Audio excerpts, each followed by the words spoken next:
આયોજન કર્યું આયોજનના માધ્યમથી તમે બધા આવ્યા છો તેથી તમારો વેલકમ કરું છું, ધન્યવાદ માનું છું. સમય અનુસાર બધા વધાર્યા અને આજ આપણે જે પ્રોગ્રામમાં જે સેમિનારની વાત કરીએ તો આજે ખરેખર મારી થોડી જાણી વાત કરતો કે આ સિસ્ટમ પહેલા હું એક નાનકડો ખેડૂત હતો.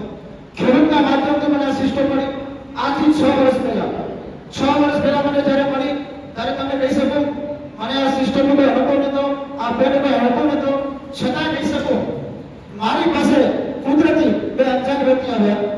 અંજાન એટલે કોઈ સંબંધ નહીં, કોઈ પરિવાર નહીં, કાંઈ નહીં. એ અંજાન વ્યક્તિ મારા જીવનમાં રાતના 11 વાગે આવ્યા. સાહેબ કેટલા વાગે? રાતના 11 વાગે આવ્યા. મેં રાતના 11 વાગે મેં દર્શન કર્યા અને મારા ઘરે બોલાવ્યા. એ બીજી દિવસે સવારના બેસીને પ્લાનિંગ કર્યો. એ સવારના બેસીને પ્લાનિંગ કર્યું એના બાદ સવારના સરને ખાલી પૂછાય સર કે આપણે આ તમારી ગાડીમાં સામાન છે શું છે? તો સરે મને એક પ્રશ્ન કર્યો સર કે આ બધી પ્રોડક્ટ છે, ઘરની અંદર પ્રોડક્ટ બદલાવાથી બીમારી મટે છે. ત્યારે વિશ્વાસ ના આવ્યો કે જ્યારે જે વ્યક્તિ મને કીધું સર ઘરની અંદર ખાવાથી જો પ્રોડક્ટ ચેન્જ કરવાથી જો બીમારી મટતી હોય તો શક્ય નથી. પણ મને એક ધન્યવાદ માનું છું કે ભાઈ બે અંજાન વ્યક્તિ કોઈ રીતે સર આપણી વચ્ચે છે, આપણી હાજરમાં છે. એ મારે ગ્રેડ કર્યો કે ગ્રેડ માર્ગદર્શક ભૂપત કાછડિયા, મનીષ સાવળ એના બધી જોરદાર તારીફ કરું છું. અને એ સમય સર આજે મારે બોલવાની મને કોઈ સ્કિલ નથી. આજે એમના માધ્યમથી આજે બોલવાનો મોકો મળે છે સર. એવા મારા ગ્રેડ ગુરુદેવ, કારણ કે આજે મને હર ઘડી હર પલ હર સમય મને સપોર્ટ આપે છે. જે આપણી વચ્ચે આજે આવે છે મનીષ સાવળિયા સર, ખરેખર એની તો જેટલી વાતો કરી રહ્યું છું કારણ કે સૌ પ્રથમ જે તે વખતે સ્ટાર્ટિંગની અંદર મને ઘણો બધો સપોર્ટ આપે સર. જે કચ્છની અંદર મને જે 2 વર્ષ લગાતાર આપે સર, 2 વર્ષ જ્યાં આજે હું મુકામ પર પહોંચું છું, જે મારી બોલવાની સ્કિલ છે હું એને સેલ્યુટ કરું છું કારણ કે મને હર ઘડી સમય આપે ભાઈ. અને મેં તો હજી પણ તમને બધા કહેવા માંગુ છું ભાઈ ગુરુદેવ કારણ કે જે આપણે રાસ્તો બતાવે, જે આપણે રસ્તો પર ચાલવાની દિશા બતાવે એ આપણે માર્ગદર્શન ગુરુ છે, ભગવાન છે ભાઈ. શા માટે? કેટલા મને કોઈ કે ભગવાન જોઈએ છે, મને કોઈ જોઈએ છે ભગવાન? કોઈ ભગવાન જોઈએ તો મને સર મારા જીવનમાં ભગવાન જોઈએ છે. આ મને સાક્ષી છે. જો મને રાતના 11 વાગે આવ્યા કે મને પ્લેટફોર્મ બતાવ્યું સર આ આરસીએમ એ પ્લેટફોર્મ છે, તમારા જીવનમાં આવવાથી તમારું જીવન બદલી શકે છે ભાઈ. આજે રિયલમાં મારું જીવન ચેન્જ થઈ ગયું ભાઈ. અને સપના પૂરા કરવા લાગ્યા. તો આજે સેલ્યુટ કરું છું આપણે વ્યક્તિ મહાન વ્યક્તિને જે આજે આપણી પાસે છે ભાઈ. તો ખરેખર આજે આપણે બધા આવ્યા છીએ ને લગભગ આના અંદર નવા લોકો કેટલા છે ભાઈ? નવા લોકો નિવેશ કરે નવા લોકો એકદમ લાગે તો પૂરી પર પ્રોગ્રામ આવ્યો છે ભાઈ. વાહ શાનદાર. એના માટે જોડે કરી કરજો તમે આની અંદર પ્રોગ્રામ આવ્યા છો. આજે કહી શકું છું ભાઈ આજે દિલ અને દિમાગ અહીંયા રાખવાનું ભાઈ, બહાર નહીં. જે આજે સેલિબ્રેશન પાસે વાતો જે કરવા છે, જે આપણા જીવનની અંદર જે નાની મોટી સમસ્યા છે, નાની મોટી ચેલેન્જ છે એ આજે અહીંયા પૂરી થવાની છે. તો પણ બધા સમય નહીં લઉં. આજે ખરેખર દિલથી બધાને રિક્વેસ્ટ કરું છું, બધાનો જેટલો ફોન છે ફોન એકદમ સાયલેન્ટ, ડોન્ટ ડિસ્ટર્બ. ડિસ્ટર્બ ન થજો, કારણ કે એક સેકન્ડનો પણ તમારા માઇન્ડથી નીકળી ગયો. જે સરને આજ પહેલી વાર સાંભળીએ એ સંખ્યા વધારે છે, તો થેન્ક યુ.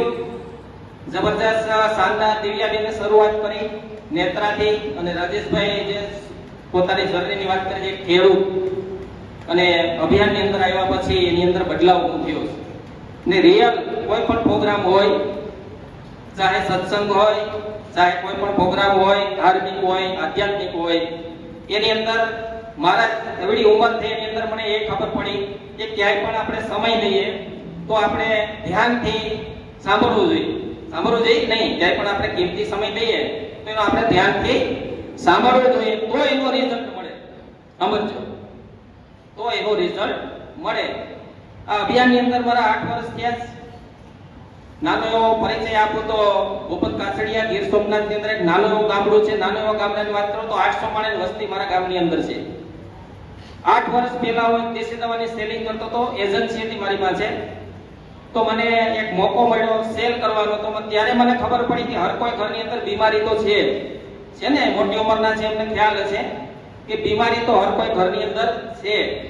તો આ સિસ્ટમની અંદર આવ્યો પછી મને ખબર પડી કે બીમારી આવે છે એનું કારણ શું છે અને બીમારી શું છે, એને કંટ્રોલ કેમ કરી શકાય, ભવિષ્યની અંદર આપણા પરિવારની અંદર ન થવા દે માટે આપણે જાગૃત થવું જોઈએ. એ અભિયાનની અંદર આવ્યો ત્યારે મને ખરેખર ખબર પડી.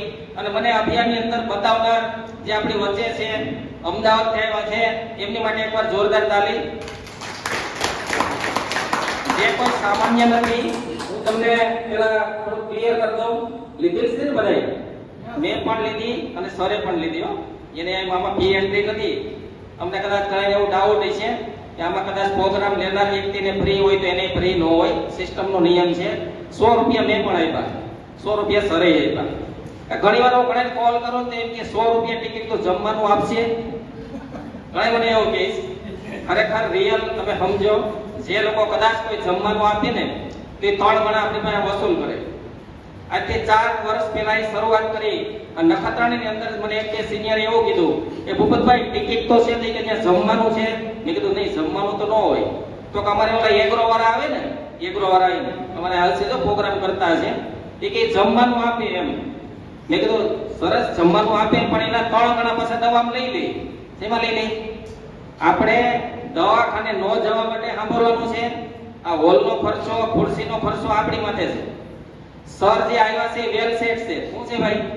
એને તો ઇન્કમ સારી આવે છે, એની પાસે સ્કિલ સારી છે, અને એ જે અત્યારે આવ્યા છે એમના મેં ટિકિટના હાઈસ માઈસ 3.5 બદલાવ આવે નહીં. આ ખર્ચો નથી, ઇન્વેસ્ટમેન્ટ છે. આપણા જીવનની અંદર કંઈક શીખવાનું, જાણવાનું કે શું આ કે છે સિસ્ટમ, આ હું કહેવા માંગે છે, ફ્યુચર શું છે. તો આપણી વચ્ચે જે સર છે, હું બહુ સમય નહીં લઉં, આપણી વચ્ચે જે સર છે એ કોઈ સામાન્ય નથી, વેલનેસ ટ્રેનર છે, જેનો એકવાર નખત્રાણાની અંદર ભુજની અંદર પ્રોગ્રામ થયો હતો, શાનદાર. 2 વાર આપણે નખત્રાણાની અંદર પ્રોગ્રામ થઈ ગયો હતો. તો આપણે ખબર પડશે જે રાજેશભાઈ પેલા એડ્રેસ કર્યો કે નવા વ્યક્તિ કેટલા છે. તો નવા વ્યક્તિ માટે એક ખાસ સમજવાનું છે, શીખવાનું છે કે સિસ્ટમ છે હું. જેટલા સિસ્ટમની અંદર આવી ગયા, જેટલા અભિયાનની અંદર આવી ગયા, એને ખરેખર આ અભિયાન હું કામ કરે છે, કઈ રીતનું આપણે ચલાવવું, વાય ક્લિયર કરાવશે. જ્યાં લગન આવ્યા પછી આપણો વાય ક્લિયર ન થાય ત્યાં લગન આની અંદર કઈ ખબર પડતી નથી. અમારા સિનિયર આની અંદર કહે છે કે સ્કૂલની અંદર આપણે બધા ભણતા હોય. હું પણ 8 ધોરણ ભણેલો, બહુ ભણેલો નથી, મારો અભ્યાસ બહુ નથી, પણ 8 સુધીનો મને ખ્યાલ છે કે જે લોકો વિદ્યાર્થી પરફેક્ટ ધ્યાનથી સાંભળે, સમય એક હોય, ટીચર એક હોય, ક્લાસ એક હોય, આ જેમ ક્લાસ છે એમ, જે લોકો ધ્યાનથી સાંભળે, જે હોમવર્ક કરે, તો એના જીવનની અંદર કંઈક મળે. હું જ્યારે ભણતો ત્યારે મને હજી યાદ છે, મારી સાથે 2 બહેનો ભણતા, મારા ગામના ટીચર છે, મારી સાથે જ અમે એક ક્લાસમાં ભણતા હતા, એક જ ધોરણ હતું. 2 વકીલ છે, 2 ડોક્ટર છે, અને મને મજૂરીનો ચાન્સ મળ્યો. શું કામે? મારું ધ્યાન નહોતું. બપોર પછી ન જતો, બપોર સુધી જતો. હવે બપોર પછી એટલે અડધો ટક જતો, અડધો ટક મોજ કરવાની. આવા જીવનની અંદર એ પ્રમાણે રિઝલ્ટ મળે, સમજો. પણ ભગવાનનો આભાર માનું, અભિયાનની અંદર આવ્યા પછી કે કોઈ ડિગ્રીની જરૂર નથી. આમાં તમે કેટલું ભણેલા છો, કેટલું નથી મને કાંઈ ખબર નથી, હું બહુ ભણેલ નથી. તમારે મને અંગ્રેજી વાંચતા લખતા આવડતું, ટેન્શન ન લેતા. આ સિસ્ટમ જ એ પ્રકારની બનાવી છે જેના માલિક છે તિલોકચંદ છાબરા. આની માટે એકવાર જોરદાર તાલી. બીજા ગાંધી છે ભાઈ, આખા દેશ વિશે વિચારે છે. એક જ વ્યક્તિ એવો છે કે આખા દેશનું વિચારે છે. 3 કેટેગરીના આપણે ઇન્ડિયાની અંદર વ્યક્તિ છે, ગરીબ, અમીર ને મધ્યમ. એ ત્રણેયનું વિચારે છે. એક જ વ્યક્તિ એવા છે કે ત્રણેય રીતે વિચારે છે. અમીર છે ને હેલ્થની જરૂર છે, મધ્યમ છે ને પૈસા ને હેલ્થની બેયની જરૂર છે, અને ગરીબને બેયની જરૂર છે, પૈસા ને આરોગ્ય. એ ત્રણેય રીતે વિચારે છે. એમનું નામ છે તિલોકચંદ છાબરા. એમનો આભાર માનું કે અમારા જેવા સામાન્ય ઇન્સાન જે આજથી 8 વર્ષ પહેલા મેં મહેનત બહુ કરી લીધી ભાઈ. દેશી દવાના સેલની અંદર હું વાત કરું ભાઈ તો 7,000-8,000 રૂપિયા મંથના સેલરી, અને એમાં વિક્સ હતું. જે કોઈ ઓપન ધંધા કરતા હોય એને પૂછો કે વિક્સ છે, એમાં ચેલેન્જ છે, પૈસા નો દે, રિઝલ્ટ નથી, પછી આવજો, તમારી દવામાં આમ છે, અલગ અલગ એને નેગેટિવ આપણે બહાના દે એટલે આપણે સમજવાનું કે પૈસા મળવાના નથી. બહુ ઘણા ઓપન ધંધા કરી લીધા, એમાં ચેલેન્જ છે. આમાં કોઈ ચેલેન્જ નથી, કોઈ આમાં ચેલેન્જ નથી. જેનું નામ છે RCM. કોઈ ચેલેન્જ નથી. માન સન્માન આજથી 8 વર્ષ પહેલા નહોતું. આની અંદર આવ્યા પછી માન સન્માન આપણને મળે છે. આરોગ્યની કોઈ ખબર નહોતી. આની અંદર 8 વર્ષ પછી આપણને ખબર પડી. એની વિશે આપણે સર બતાવશે આરોગ્ય શું છે, ફૂકાવાની અંદર આવું. તો જે સર આવે છે એનો સરે રાજેશભાઈ કીધું, હું બહુ સમય નહીં લઉં, આપણે બસ ટૂંક સમયની અંદર સરને જ બોલાવવાના છે. મોબાઈલ બધાય પ્લીઝ સાયલેન્સ કરી નાખજો, કારણ કે મોબાઈલ ઘડીક આપણે 2-2.5 કલાક સાયલેન્સ કરવામાં આપણું કાંઈ નહીં થાય. એ હું નથી કહેતો. આની અંદર અમારા સિનિયર કહે છે કે રામ રાજ્યની અંદર રામ હતા એ અત્યારે રિયલ નથી, તો રામ રાજ્ય કઈ વહી ગયું નથી. તો આપણે 2-2.5 કલાક કદાચ મોબાઈલ બંધ કરી દેવો તો આપણું કાંઈમાં નવા જૂનું થઈ જશે નહીં, કારણ કે આપણું ધ્યાન નહીં હોવું જોઈએ. વેલનેસ ટ્રેનર છે, ઘણું બધું નોલેજ છે. ખેતીવાડી ઉપર તમે કોઈ પણ પ્રશ્ન કરો, એરોવાની અંદર પેન્ટ આવે છે, તુલસી પેન્ટ, પેલા તુલસી પેન્ટ તો ઓરેવા આવે કલર જે દિવાલનો પેન્ટ, એની વિશે કોઈ પણ સવાલ જવાબ પૂછો. સ્કીમ છે એમની પાસે, નોલેજ છે એની પાસે, અને રિયલી ના 100 રૂપિયા ટિકિટ. મને તો અફસોસ થાય, પણ આઈને 3-4 સિનિયર ની વાત કરીને તો એમ કીધું 100 રૂપિયા રાખો ને. કઈ નહીં, મેં કીધું 100 રૂપિયા રાખીએ, પણ હું તમને ગેરંટી ચેલેન્જ થી કહું છું, તમે ટિકિટ ન દીધી હોય તો તમે ખુદ દેજો. કારણ કે બીજા કોઈ ટિકિટ દેતા હોય ને આપણે સાંભળતા હોય ને તો એ રિઝલ્ટ આપણને નહીં મળે હોય. તમે જેને ટિકિટ દેનાર વ્યક્તિ છે ને એને મળશે, તમે જોજો. તો ખાસ પેલી રિક્વેસ્ટ, ટિકિટ તમે કોઈને દીધી દેજો. અને આ વસ્તુ ખરેખર આપણા ઘરની અંદર જરૂર છે કે નહીં? હા ગણે જવાબ આપજો. યસ. મને એવું લાગે જમીન વધારે આવ્યા કે ભૂખા પેટે. હું તો નથી જમ્યો, હું પેલા હેન્ડ તો હું જમ્યો જ નથી હવાનો. તમે મને આખોથી બોલાવશો ને મારે એલર્જીમાં કઈ ઘટશે નહીં. હું તો જમ્યો જ નથી હકીકતે હવે. પ્રોટીન ની ભૂલાઈ ગયું છું હવે, કારણ કે પ્રોગ્રામનું મહત્વ હતું. તમે કદાચ જમીન આવ્યા હોય તો જમવાનું સાયન્સ છે. ક્યારે પણ પ્રોગ્રામ હોય બહુ જમવાનું નહીં, અને જમો ને તો ઘડીક યોગાસનમાં બેસવાનું, તો ઊંઘ આવે નહીં. 2-3 વાત હું સરની તમને જરાક શેર કરતો. પેલા હસતા રહેજો, કારણ કે આપણે આરોગ્ય સાથે જોડાયેલા છે તો હસવું બહુ જરૂરી છે. જરૂરી છે ને, આપણે આરોગ્યને જોડાયેલા છે. ખાલી નકરું RCM નો વાપરશે તો ઘણા મને અમે પછી આવું કે સાહેબ તમારું ઈમાનદારીથી વાપરવાથી કે અમારા મમ્મી બીપી મટ્યું નહીં.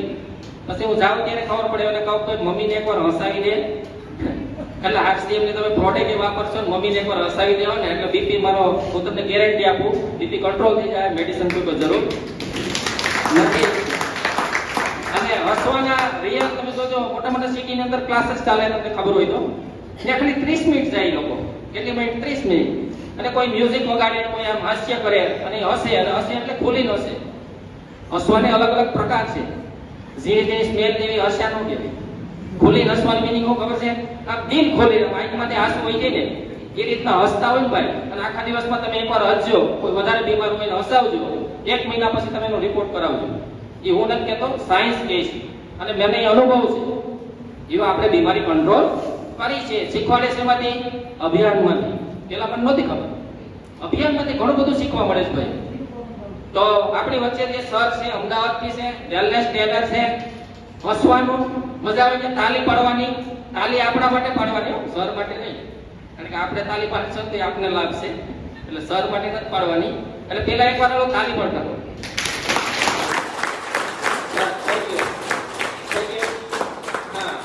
તાલી પાડી લીધી. હવે આપણે માઇન્ડની થોડીક એક્સરસાઇઝ કરી પછી હું સરને બોલાવી. એક તાલી પાડો. સ્થિરતા તો છે. એ ઓકે, વાહ. હવે રેડી. હવે હું સાથે બોલાવીશ. વાહ. તૈયાર છો? એક જીવનની અંદર મેળવવું છે તો આપણી વચ્ચે જે ticket wellness trainer real in 350 રૂપિયા ટિકિટ હોય પણ આપણે 100 માં લાભ દીધો છે ને આપણે હું ગેરંટીથી કહું તમે જે અડધી કલાક 2 કલાક જે પ્રોગ્રામ રહેશે તમારી પાસે પૈસા લીધો તમારી બધાની જવાબદારી હું લઉં. બધાની.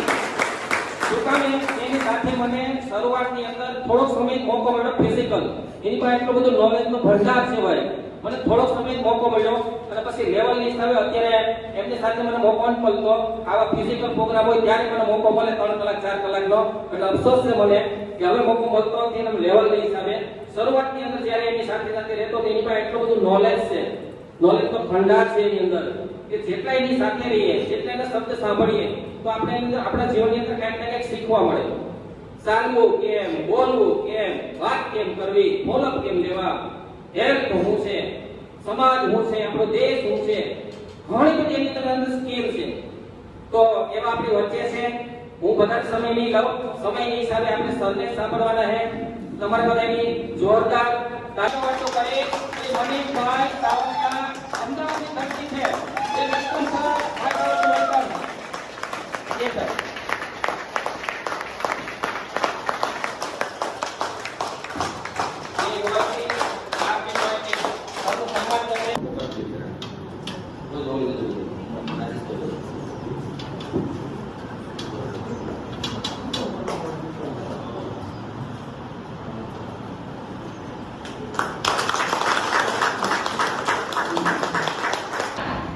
એકવાર ભૂપતભાઈ માટે જોરદાર તાળી દીધી કારણ કે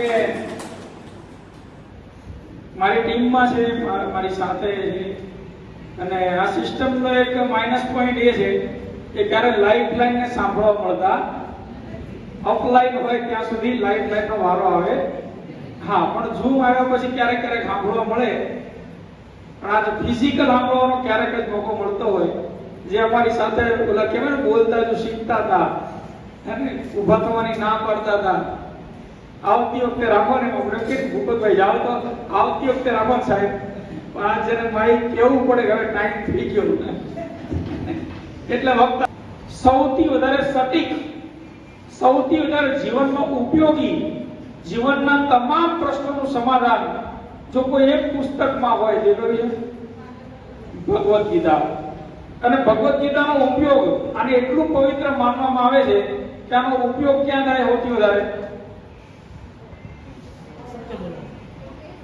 અચ્છા ઘરે સત્ય બોલવામાં સર ક્યાં કોર્ટમાં શું કહેવામાં આવે હાથ મુકાવવામાં આવે કે આજુ જે કઈ બોલી છે સત્ય બોલી સત્ય સિવાય તો મને સન્માન આપ્યું છે તો હું પણ એ તમને વિશ્વાસ આપું છું કે આજે જે કઈ બોલવાનું છે સત્ય બોલવાનું છે સત્ય સિવાય કઈ બોલવાનું નથી એટલે ફેંકવા આવ્યો તો એકવાર શ્રીમદ ભગવદ ગીતા માટે જોરદાર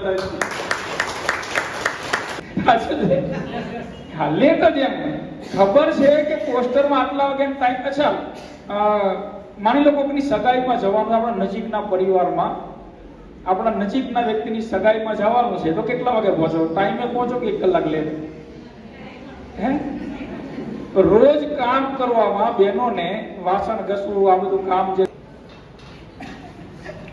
આવતી દૂરથી હું આવ્યો ભાઈ હેલો સાચું છે મેં તમને ક્યાં પૂછ્યું કે તમે કેટલા આવ્યો મેં તો ખાલી એટલું પૂછ્યું આવતી દૂરથી કોણ આવ્યું તો મોડું પણ પડવું જોઈએ તો હું કેટલા વાગે પૂછો તો આ હોલમાં કેટલા વાગે હતો 12:30 વાગે કેટલા વાગે અને ક્યાંથી આવ્યો ખબર સુરેન્દ્રનગરથી નાખો ગૂગલમાં કેટલા કલાક થાય જેના ઘરે સૂતો તો એ લોકોને 5 વાગે જગાડી દીધા 8 વાગે ઉઠવા વાળા એને 5 વાગે ઉઠાડ્યા એટલે મારે નીકળવાનું છે 5:30 વાગે એના ઘરેથી નીકળી ગયો ત્યારે અહીંયા ટાઈમે પહોંચ્યો સમયની કિંમત સફળતા માટે આરસીએમને ભૂલી જાઓ પહેલો સિદ્ધાંત જીવનમાં સફળ થવું છે તો હંમેશા સમયની કિંમત કરો જો તમે સમયની કિંમત નહીં કરો તો સમય તમારી કિંમત નહીં કરે હલો અને જે વ્યક્તિ સમયસર હાજર થતો નથી કોઈ પણ જગ્યાએ એનું સમાજ પણ વેલ્યુ કરતો નથી. પણ સમયસરનો મતલબ એ છે કોઈ વધારે વહેલું નહીં જવું.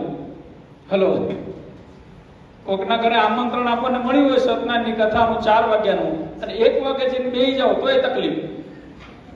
એટલે સામે વાળો કંટાળી જાય કે આ 1 વાગે આવી જાય છે ટાઈમે પહોંચવું. ઓકે, ચાલો તો એકવાર ફરતી જોરદાર તાળી થઈ જાય પછી પ્રોગ્રામ સ્ટાર્ટ કરીએ.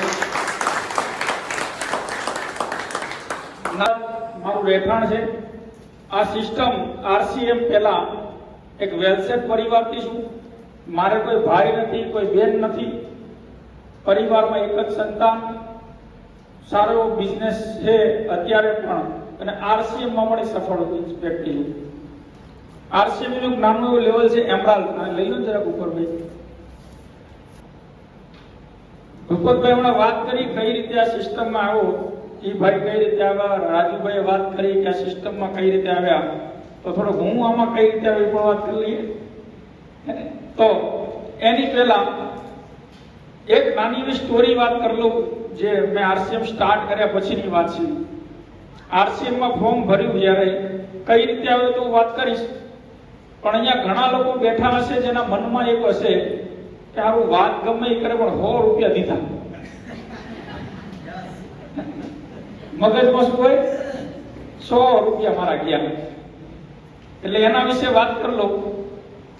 આરસીએમ પહેલા હું હીરા ઘસતો હતો, એટલે કાપડનો વ્યવસાય હતો, એની પહેલા હીરા ઘસતો હતો જ્યારે પહેલી વાર મારા જીવનમાં આરસીએમ આવ્યું હતું. ચલો ત્યાંથી હકીકત સ્ટોરી જ વાત કરીએ તો મજા આવશે.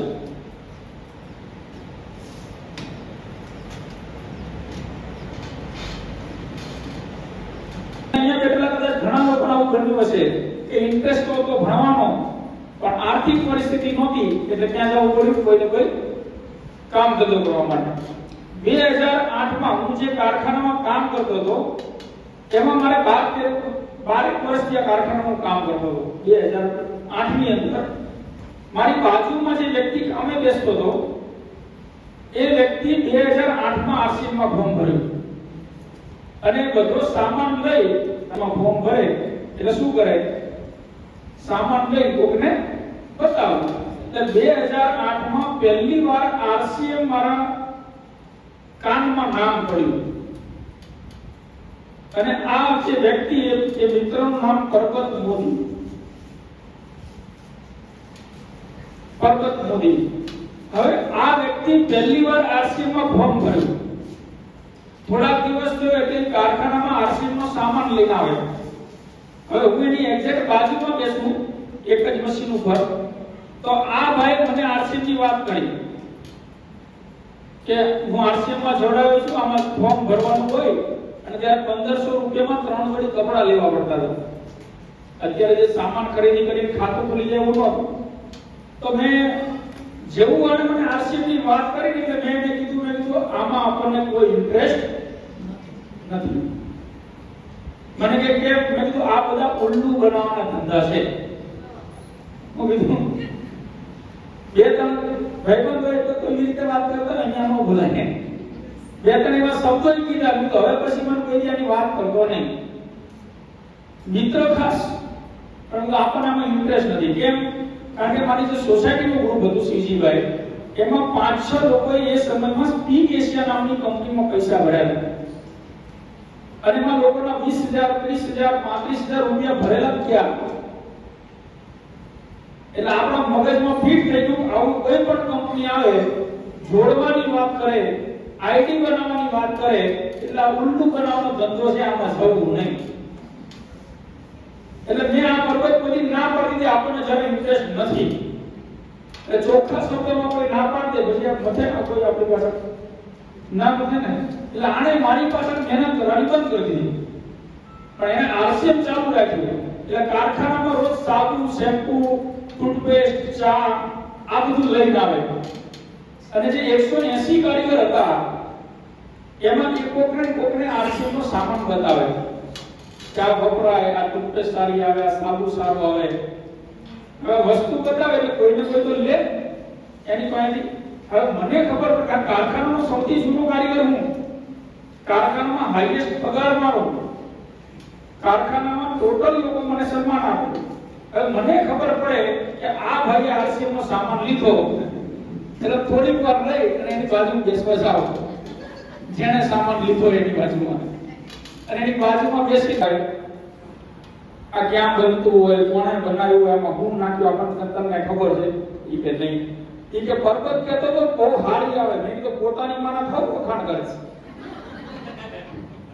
એટલો વાયરસ નાખી દો ઓલા ભાઈમાં કે જેને આની પાસે સામાન લીધો હોય બીજેથી પાછો આપી દે, ઘરે જાય જ નહીં.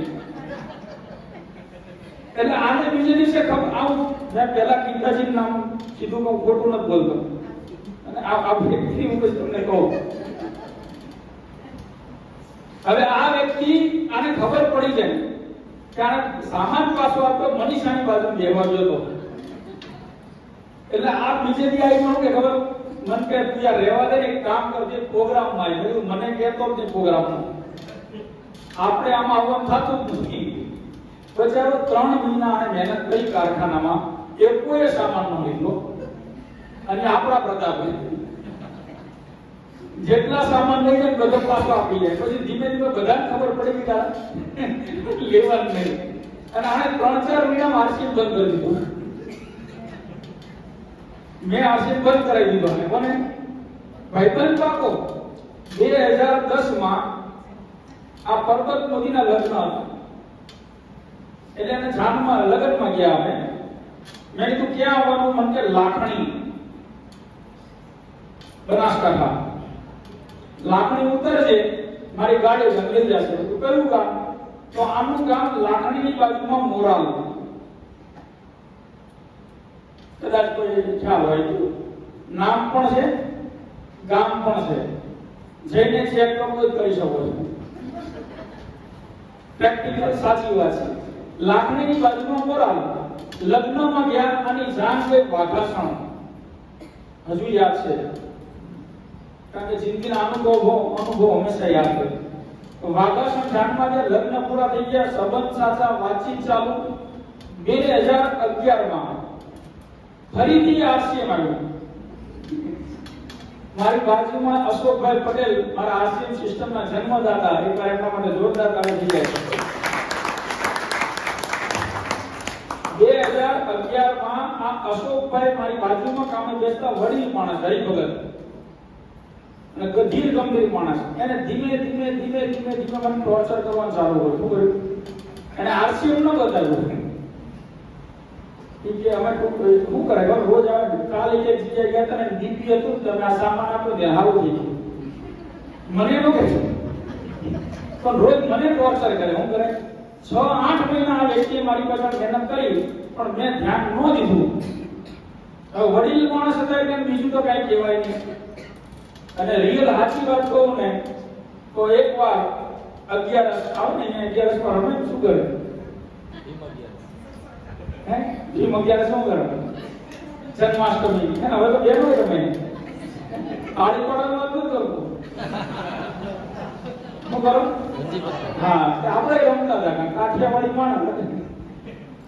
તો ભીમ 11 ઉપર અમારી આદત હતી રમવા જવાની, જુગાર. અને હું સવારમાં જુગાર રમીને ઘરે જતો હતો, નાઈટ ડ્રેસમાં હતો. આખી રાત રમ્યા, ઘરે જતો હતો. રસ્તામાં જે ભેરો આવે ને, ભેરો ઉભો ત્યાં જે ફ્લેટ છે ગ્રીસમાં, એમાં અશોકભાઈ રહે. સવારમાં ઈ વેલા ઉતરી નીચે આંટા મારતા હશે, અને હું બરોબર નીકળ્યો. એટલે એને ખબર તો પડી ગઈ. મને ક્યાં ગયા હતા? મેં કીધું રજા એના માટે આપી છે. 11 બીજું કઈ કામ હોય નહીં, રજા રમવા માટે જ આપી છે. મને કે જીત્યા ઘરે, જીત્યા. તો મને કે કામ કરો ને, હવે હું કરશો. મેં કીધું ઘરે જઈને ભૂલી જાવ, પછી બપોર પછી પાછું રમવા બેસું. મને તો હારી જાવ તો હારીએ જાય, નક્કી થોડું છે. મને કે એક કામ કરો ને, આમાંથી 1500 દઈ દો. અને ઈમાનદારીથી કહું સાહેબ, આરસીએમમાં ફોર્મ ભર્યું ને જુગારના પૈસાથી ભરેલું. ઘરના પૈસે થતું. ઈ જ ગણતરી ભર્યું તું 6 મહિનાથી આણી કાઢે છે ને. માથા પર મટે. આને 1500 દઈ ગયા, સમજ હારી ગયા. હાલ એ જીત્યા નહોતા. અને પીછો છોડાવવા માટે આરસીએમમાં ફોર્મ ભર્યું. અને ચોખ્ખું કીધું તું મારા ઘરે તો આવતા જ નહીં સામાન લઈ. કારણ કે ઘરે પપ્પાનો મગજ હતો ખૂબ તીખો. હું છે તમે ઘરે આવીને મગજ ઠેકાણું તમને ક્યાંક કહી દે, તમે ઘરે તો આવતા જ નહીં. એ વખતે 3 જોડી કપડા લેવાના હતા. પછી એક વાર બરોબર મને એમ થયું લાઈન દુકાને આટો મારવા દે. 3 મહિના પછી હું દુકાનનું પગથિયું ચડ્યો. સમજો, ફોર્મ ભર્યા પછી મને ઇન્ટરેસ્ટ હતો જ નહીં, આપણે પરણે ફોર્મ ભરેલું. 3 મહિના પછી પહેલી વાર દુકાનનું પગથિયું ચડ્યો અને 3 વસ્તુ લીધી હતી, એક બિસ્કિટ, એક બોડી સ્પ્રે અને એક શેવિંગ ક્રીમ. એટલે કે ઘર વપરાશનો કોઈ સામાન નહીં, એટલે ઘરે માથાકૂટ કરવી નહીં.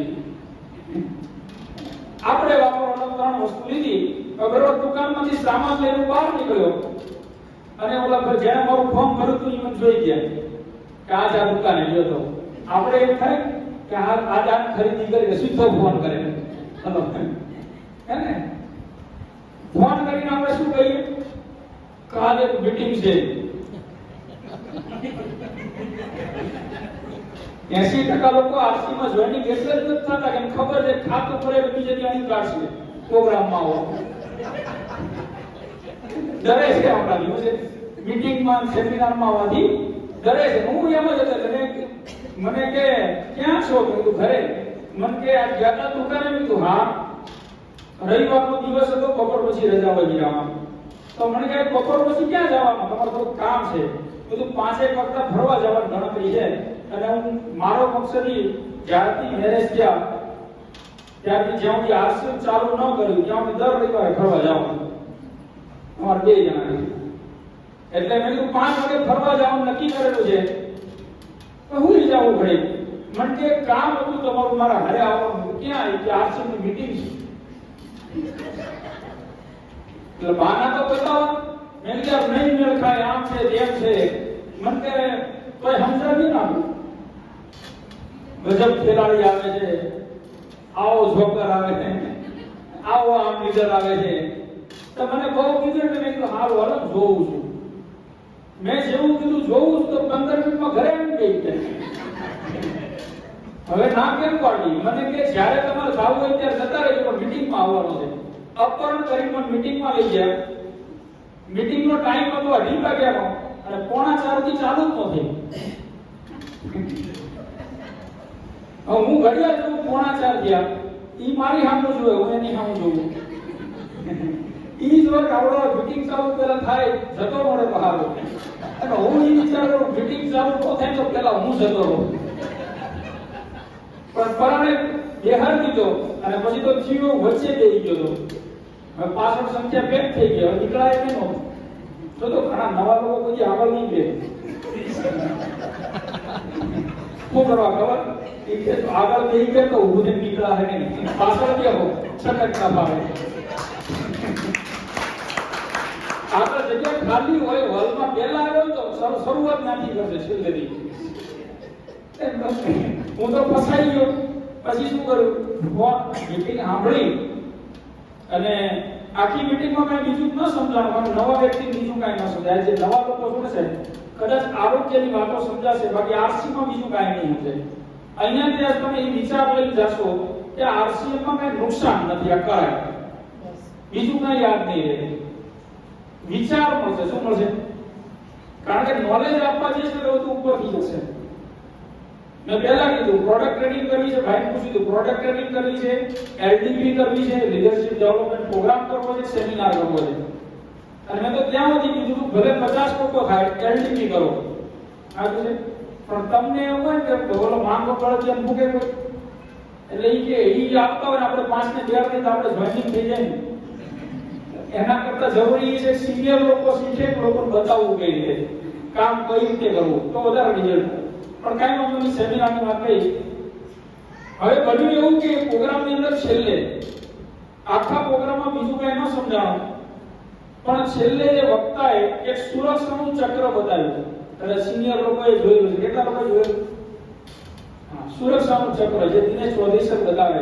પછી આપણા એ પ્રોગ્રામ હતો આપણા બધાના ગ્રેટ અપલાઈન, મારા માર્ગદર્શક, મારા મેન્ટર, આજ ગુજરાતમાં સૌથી વધારે જેનું ટર્નઓવર છે મિસ્ટર હરેશભાઈ ઠુમર.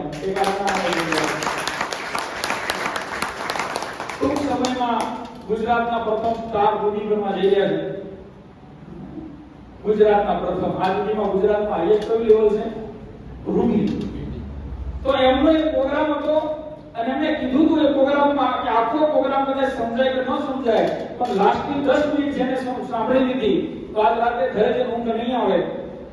હું ચાલુ પ્રોગ્રામે ફોનનું બાનું બતાવીને જતો તો રહ્યો પણ એ જે ચકરડું બતાવ્યું, હલો, એ ચકરડું બતાવીને સુરક્ષાનું ખરેખર રાતે ઊંઘ ન આવી કે હું જે કામ કરું છું અત્યારે એ કામ ક્યારે પણ ઝીરો થઈ શકે, પણ જો આવું કોઈ કામ કરી લીધું હોય તો મારી પાછલી જિંદગી સુધરી જાય. અને તે દિવસે મગજમાં વિચાર આવ્યો કે આરસીએમ કરાય. બીજું કઈ નહોતું સમજાણું, હલો, એટલું મગજમાં ફિટ થઈ ગયું આરસીએમ કરાય. હું કરવાનું છે કે શા માટે કરવાનું છે, હું ફાયદો થાય કાંઈ ખબર નહીં.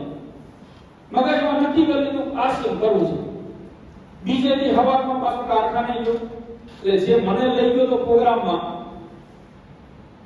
એને પૂછવાનું કે કાલ પ્રોગ્રામમાં લઈ ગયો તો આરસીએમ કરવું છે મારે કરવાનું. આજે તમે એમ જ કહેશો જે નવા લોકો આવ્યા છે હાલો કરવું છે આરસીએમ પણ કરવાનું શું આમાં? તો જેની સાથે આવે એને પૂછો. તો મેં મારી અપ્લાયને એને જે મારું જેને ફોર્મ ભર્યું હતું જે મને મીટિંગમાં લઈ ગયા હતા એને પૂછ્યું કે આરસીએમ માં મારે કામ કરવું છે હવે કરવાનું શું? તો એને હું જવાબ દીધો ખબર? એ કે બીજી એક મીટિંગ છે આવતા શનિવારે. હવે તમારે આરસીએમ સમજવું હોય તો પ્રોગ્રામમાં આવવું પડે. અરે તું સમજે ને કરવાનું શું કે પ્રોગ્રામમાં આવવું પડે. હવે એક તો માણસ એટેન્ડ કરે અને પાછું મેં પ્રોગ્રામ ક્યારે છે? મને કે શનિવારે. અમદાવાદમાં જ્યારે સેમિનાર યુએસ ના જે થતા ને કંપનીના એ શનિવારે થતા. તો મેં કીધું યાર 1000 રૂપિયાનું રોજ કામ કરું છું, અહીંયા જો ઘણા લોકોને આમંત્રણ આપ્યું છે કેમ નથી આવ્યા? કેમ? એ પોતાનું કામ જે ખોટી થતું હોય ને એની ઉપર નજર હોય. ક્યાં હોય? મારી એ હતી. મેં કીધું ભાઈ 1000 રૂપિયાનું દિવસનું મારું કામ થાય છે, હું બપોર પછી રજા રાખીને મીટિંગમાં આવું તો 600 રૂપિયાનું નુકસાન થાય. સવારના 4 કલાક હોય, બપોર પછી 6 કલાક હોય, તો 600 રૂપિયાનું નુકસાન થાય. મને કે બિઝનેસ કરવો હોય તો એકાદ વખત નુકસાન ભોગવવું પડે. કાઈ વાંધો નહીં, હાલો ભોગવું. કીધું જવાનું ક્યાં? મને કે ટાઉન હોલ તારી ભરીને 19 કિલોમીટર, સિટીમાં 19 કિલોમીટર એટલે 1 કલાક થાય. કેટલો? સિટીમાં 19 કિલોમીટર 1 થી 1.5 કલાક થઈ જાય. મેં કીધું યાર એક તો રજા રાખવાની અને 19 કિલોમીટર દૂર જવાનું. મને કે તો પ્રોગ્રામ થોડો અહીંયા આવે કે કંપની લેવલનો પ્રોગ્રામ છે. તો હાલો વિચાર્યું, મગજમાં વિચારી તો લીધું તું આરસીએમ કરવું છે એટલે મેં કીધું ચાલો આવીએ, એક વખત આવી જુઓ કેમ લાગે. પણ વિચાર્યો ફસાવ તો એકલો ન ફસાવ, બે ચાર ને લેતો જ હતો. એટલે મેં મારા 2-4 મિત્રો જે હતા જે મારી વાત માને એમ હતા એને કીધું કે યાર એક કંપની છે જેમાં રોકાણ કાંઈ નથી પણ કામ કરવા જેવું છે. જેમ અત્યારે મારી આરસીએમ માં ઇમેજ છે કે કોઈને ફોન લેવો હોય તો મને ફોન કરે, હલો, ગાડી લેવી હોય તો મને ફોન કરે. શું કરવા? કે મારું જે જજમેન્ટ હોય, મારું જે તમને હું કહી દઉં આ રીતે જ કરાય એટલે કોઈ દી કોઈ ખરાબ થાય. તો આ અત્યારથી નથી, વર્ષોની મારા ફ્રેન્ડ સર્કલનું મારી ચાલ્યું છે એ ટાઈપની કે કોઈ પણ વસ્તુ લેવી હોય તો પહેલા મનીષને પૂછી લેજો કે આમાં કઈ રીતે સસ્તું પડે, લેવાય કે ન લેવાય, લીધા પછી શું નુકસાન થાય. જે અત્યારે મની મેનેજમેન્ટની જે ટ્રેનિંગ આપું છું એ મારો વર્ષોનો અનુભવ છે. એટલે મારા કહેવાથી એ 3-4 મિત્રો તૈયાર થઈ ગયા કે ચાલો જઈશું મીટિંગમાં. તું કેતો તો જવાય. હવે 3-4 મિત્રો તૈયાર થયા, બપોરે ભેગા થવાની વાત થઈ. હવે જેવા કારખાના નીચે ભેગા થયા તો પેલા 2 જણા છટકી ગયા. વધ્યા કેટલા? 2. હવે 2 જણાએ એવું કીધું કે મનીષ હું મારી ગાડી લઈ લઉં. એટલે 2 જણાએ ગાડી લીધી. હું મારા અપ્લાય હાઉસ જોઈને બધું આ ગાડી લે હું લઉં. સીધી વાત છે. આપણા મગજમાં હું 19 કિલોમીટર જવાનું, આ અપ્લાય લઈ લે તો આપણે માથાકૂટ નહીં. અપ્લાય સમજદાર હતા અશોકભાઈ. એને શું કર્યું ખબર? કે મનીષભાઈ તમારી ગાડી લેવા દો, મારી ગાડી લઈ લઈએ. હું મનમાં ઈ જ કહેતો હતો કે આપણે ખોટી ગાડી લઈ લે આપણી તો અપ્લાયની ગાડીમાં જઈ ગયો. ગયા પ્રોગ્રામમાં જઈને ઓફલાઈન પાર્કિંગમાં ગાડી મૂકવા ગયા, મારા મિત્ર પાર્કિંગમાં ગાડી મૂકવા ગયા અને હું ડાયરેક્ટ સીધો ગેટ ઉપર આવ્યો તો અહીંયા જે મોલા બે ભાઈ બેઠા છે ને એ વખતે બેઠા તો મને કે પાસ આપો, હેનો પાસ? મને કે ટિકિટ. મને કે હેની ટિકિટ જોઈ? મને કે આ પ્રોગ્રામમાં જવાની ટિકિટ હોય. હું વિચાર કરું 600 રૂપિયાનું નુકસાન પહેલા અહીંયા કરું. એક તો આપણું નુકસાન થયું ને પૈસા દેવાના 50 રૂપિયા ટિકિટ. મને 2011 ની વાત છે. 50 રૂપિયા એટલે આજની કેટલી છે? 100-200 રૂપિયા ટિકિટ થી આજના મોંઘવારી પ્રમાણે. હવે હું વિચાર કરું કે લેવી કે ન લેવી. ત્યાં ઓલા ત્રણેય આવ્યા ગેટ ઉપર, એક મારો ઓફલાઈન નો, બે મારા મિત્રો. ત્યાં આવીને કે શું થયું? મેં કીધું ટિકિટ માંગે. ઓફલાઈન ઘરેથી 50 રૂપિયા સુતા લઈને આવ્યો હતો. મારા હું એની સામે જોઉં કે મારી ટિકિટ લે, આ મારા બે ભાઈબંધો ની લે, ઈ મારો બેટો 50 રૂપિયા દઈને અંદર જતો રહી કે આવો પાસ કર. હવે ઓલા બે મારા ભાઈબંધો હતા ને ઈ વિચાર કરે કે આ એની લેતો નથી, અમારી તો ક્યાંથી લીધી. હે ને? એને શું કર્યું હોય કે મનીષ એક કામ કર, તું હવે અમે ભાઈ કે પાછા જતા રહીશું કારખાને અને હજુ જતા રહીશું તો 500 રૂપિયાનું કામ કરશું બપોર પછી. તારે હું કહું હું તો હલવાનો, ગાડી અપલાઈ નહીં, અમદાવાદમાં ગાડી સવારી ચાલે નહીં. ઓલા બે જણા ગાડી લઈને આવ્યા તો ઘરે જતા રહ્યા, મારે મજબૂરીથી કહેવું પડ્યું. અને પહેલો પ્રોગ્રામ હતો મારી જિંદગીનો, આરસીએમ નો. આખા પ્રોગ્રામમાં કાંઈ ન સમજાણું, એક જ સમજાણું 50 રૂપિયા લઈ ગયો 600 રૂપિયા. છેલ્લે વારો આવ્યો હતો પણ છેલ્લે આપણે એક પાઇપલાઇન બતાવી. શું બતાવી? Power of pipeline. અને પાઇપલાઇન દિમાગમાં ઉતરી ગઈ. કાર શું કરવું કઈ રીતે, શું સંઘર્ષો આવશે, શું સમસ્યા આવશે, શું ચેલેન્જો આવશે, એ બધું દિમાગમાં ક્લિયર થઈ ગયું. પણ કરવાનું શા માટે એ દિવસે મારા મગજમાં ફિટ થઈ ગયું. મેં 50 રૂપિયા ખીચામાંથી બેસી ગયો. આજ હું અહીંયા છું. જે બે મિત્રો 50, જે મારી અપલાઈન પેલા લોકો જેને 50 રૂપિયા ન દીધા અમારા, એ આજ ફેલ છે. બંને રીતે વાત કરું છું. જો એ વ્યક્તિએ એ દિવસે ત્રણેયની ટિકિટ દઈ દીધી હોત તો એની નીચે અત્યારે 3 એમરાલ હોત. હેલો, સમજાય? એના 3 લોકો જો બેસી ગયા હોત તો 3 એમરાલ હોત. હું મારા ખર્ચે બેસી ગયો તો હું એમરાલ છું, અને જે પેલા બે લોકો ન બેઠા એ હજુ પોટલા ફેરવે કાપડના. હેલો, ટિકિટ ઉપર નહીં જવાનું. ત્યાર પછી 2011 માં કામ સ્ટાર્ટ કર્યું. 3 મહિનાની અંદર 124 જોઈનિંગ છે. કેટલા? હું ઘણા લોકોને કહું છું કે મનીષભાઈ ટર્નઓવર વધતું નથી, લોકો માનતા નથી, લોકો સમજતા નથી. માંગ કોણ? આરસીએમ નો હે પોતાનું. પણ એ સ્વીકારવા તમે તૈયાર નથી, લોકો માનતા નથી. હેલો, તમારું લેવલ ચેન્જ થતું નથી. વાક કોનો? આરસીએમ નો, ટીસી બાબાનો, અપલાઈન નો? તો કોનો વાક? પોતાનો. પણ આપણે સ્વીકારતા નથી. આપણું કેવળ લોકો માનતા નથી. સમજાય વાત? શીખવાનું સમજવાનું ચાલુ કરો. 124 લોકોના જોઈનિંગ કર્યા અને આરસીએમ બંધ થઈ ગયું. હેલો, જે જૂના સાબિતને ખબર છે 2011 માં જે ગવર્નમેન્ટના રૂલ્સ 2012 માં ફરતી ચાલુ થયું તો ઓફલાઈન આરસીએમ બંધ કરી દીધું. સુરેશભાઈ સાકરિયા એ કે હવે આરસીએમ ન કરવું. 2014 માં ફરીથી હરેશભાઈ આવ્યા, એને ફરતી ફોર્મ ભર્યું. 1 વર્ષ સુધી હરેશભાઈને બોલવી જ પૂરાય, એ કોઈ મીટિંગમાં જવાનું નહીં. 2015 માં પહેલી વાર ભીલવાડા મને લઈ જવામાં આવ્યો. ત્યારે મારે 3 દુકાનો ચાલતી હતી. વેલસેટ મારો ધંધો હતો, 17 મશીન ચાલતા હતા હાથ રૂમાલના. એ સમયમાં હરેશભાઈ એવું કીધું મને કે મનીષભાઈ, રૂમાલ માર્કેટમાં વેચવા જવા એના કરતા આરસીએમ માં શેર થઈ જાય તો લોલીપોપ ની ખડી હોય. લાલચ શું આપી? નગરના જાય નહીં ભીલવાડા. એટલે એને લોલીપોપ આપી તમે માર્કેટમાં રૂમાલ વેચો છો ને એની જગ્યાએ ડાયરેક્ટ આરસીએમ માં સેટ કરી દો. રૂમાલના સેમ્પલ લઈને મને લઈ ગયા ભીલવાડા. પહેલી વખત ભીલવાડા ગયો, દિનેશ ચૌધરી સરની એકેડમી હતી. ઈસીજી ને પણ મળ્યા, રૂમાલના સેમ્પલ આપ્યા.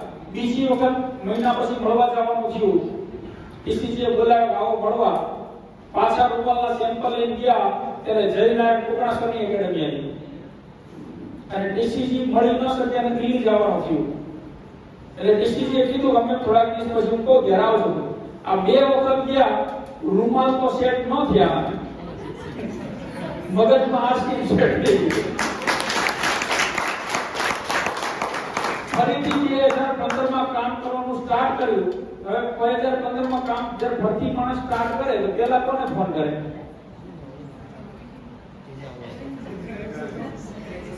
સીધી વાત છે. આમાં મારા મામા, માસી, ભાઈ, ભુવા, કાકા જેટલા ઓળખતા હતા ને, મિત્ર સર્કલ, આડોશી પાડોશી એ કોઈ બાકી નહીં. બધાના ફોન ભરાઈ ગયા. હવે આ બધા સ્કોર પાછા ફોન કરે મળ્યો કે આપણે આરસીએમ ભરતી ચાલુ કરવાનું થાય છે. હું જવાબ આપ્યો છું આ 124 માંથી એક પણ વ્યક્તિએ હા ન પાડ્યો. હેલો, આપણે તો 5 જણા ખરીદી બંધ કરતા થઈને મોટું સડાઈ નાકા મારતું હોય કે કોઈ કરવા તૈયાર નથી, આપણે કઈ કરવું નથી. હેલો, 5 જણા સાહેબ ખરીદી કરતા બંધ થઈ જાય ને આપણી હવા નીકળી જાય એનો મતલબ હજુ આપણને આર્થિક સમજાણું નથી. આવ ઝીરો થી ફરતી શરૂઆત કરી, નવા કોન્ટેક્ટમાં શરૂઆત કરી. આજ મારી ટીમની અંદર લગભગ 60 સ્ટાર પીન રોયલ્ટી એચીવર છે. કેટલા? 60. અને ગયા મહિનાનું મારું જે ટર્નઓવર છે આરસીએમ નું પીવી માં ગણું તો 96 લાખ પીવી છે અને રૂપિયામાં ગણું તો લગભગ 1 કરોડ 90 લાખ જેવું થાય. આ 1 કરોડ 90 લાખનું જે આરસીએમ નું મારું ટર્નઓવર છે, જેટલા પણ લોકો આરસીએમ માં છે, ભગવાનની સાક્ષીએ કહું છું કે આમાંથી એક પણ વ્યક્તિને 2015 પહેલા ઓળખતો ન. હેલો, આ 60 સ્ટાર પીન રોયલ્ટી એચીવર છે. હમણાં એ તો ખ્યાલ સિનિયર લોકોને 60 સ્ટાર પીન રોયલ્ટી એચીવર માં એક પણ એવો વ્યક્તિ નથી કે જેને 2015 પહેલા હું નામથી કે ફોનથી પણ ઓળખતો હોય. બધા અજાણ્યા છે. આનાથી હું શીખવાડવા માંગુ છું કે જો આરસીએમ મગજમાં ક્લિયર થઈ જાય તો કદાચ પાડોશી ના પડે, હાળો ના પડે, હાળી ના પડે, હાટુભાઈ ના પડે, કાંઈ ફરક નહીં પડે. હેલો, દુનિયા તમારા માટે તૈયાર બેઠી છે, બસ તમારે તૈયાર થવાનું છે કે આરસીએમ કરવું કઈ રીતે. હવે જે ના પાડે છે, હવે સ્ટોરી ચાલે છે, પરબતમાંથી પાછો આવે છે, ચાલુ છે. ચાલો પછી આરોગ્ય વાત કરશું. 2016 માં જે લોકો જૂના હશે કદાચ ખ્યાલ હશે, ન્યુટ્રી ચાર્જની પેપરમાં જાહેરાત આવતી હતી. ખ્યાલ હશે? હતા કોઈ આમાં 2016 માં ન્યુટ્રી ચાર્જ દરેક પેપરમાં પહેલા પેજ ઉપર જાહેરાત આપતું હતું કે અમારી આટલી પ્રોડક્ટ છે, આ કામ કરે છે. અમિતાભ બચ્ચનનો ફોટો હોય અને જેને સામાન જોઈએ છે એને નીચે નંબર આપ્યો કંપનીનો, એની પર કોલ કરવાનો. કંપનીમાં તમે કોલ કરો, કઈ પ્રોડક્ટ જોઈએ વાત કરો, એટલે કંપની એ એરિયામાં જ્યાંથી ફોન કેવો હોય એ પિનકોડમાં નજીકના સ્ટેશનમાં જે ન્યુટ્રી ચાર્જ ઉપર સારી પરચેસ કરતું હોય એને કોન્ટેક્ટ નંબર આપો. સમજાયું? તો અમારી પાસે કોન્ટેક્ટ નંબર આવ્યો, એને ફોન કર્યો. મેં કીધું ભાઈ તમે ન્યુટ્રી ચાર્જનો પોસ્ટર જોઈ પેપરમાં અને તમે ફોન કર્યો તો? કે હા. તો તમારે શું સામાન જોઈએ છે? મને કે ન્યુટ્રી ચાર્જ મેન.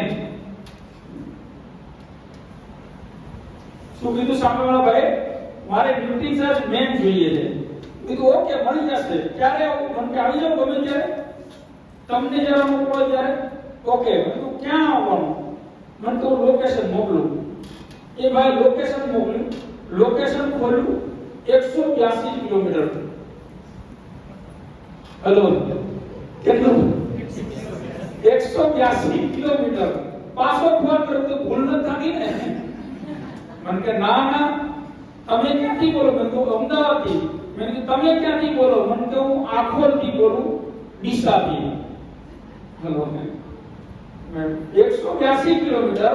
આ એક વખતે આની કિંમત જે હતી MRP થી 350, આપણે આપી હતી 280 માં અને 210 પી. મારી શરૂઆત કમિશન કેટલું નીકળે? 21 રૂપિયા. કેટલું?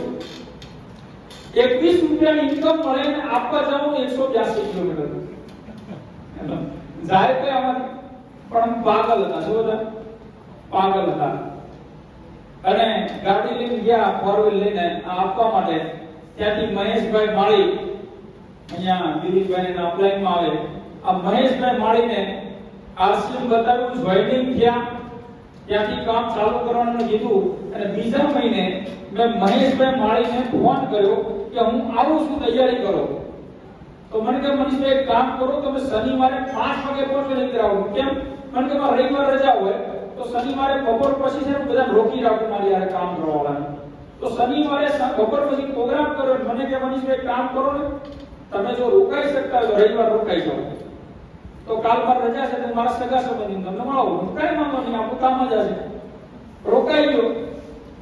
મેં કીધું રાતે ક્યાં જશું? મને કે મારા ઘરે. હલો, તમારું ઘર ક્યાં? કે મારું ઘર અહીંથી 60 કિલોમીટર થાય. કઈ વાંધો નહીં. જેવા એના ઘરે રાતે ગયા, વચ્ચે એવું લાકડી, વચ્ચે એવું લાકડી, એટલે જેવું લાકડી જોયું મેં કીધું આ તો પર્વત પોની વાળું હતું. હવે રાતે તો ફોન કરાય નહીં, એટલે હવારમાં નીકળતી વખતે પાછો ફોન કર્યો ભાઈને. મેં કીધું ક્યાં છો? મને કે દુકાને. દુકાન ક્યાં? કે લાકડીમાં. મેં આ લાવું જો મળવા. હાથ મિલાવ્યા, ચા પાણી પીધા. મને કે આ બાજુ કેમ?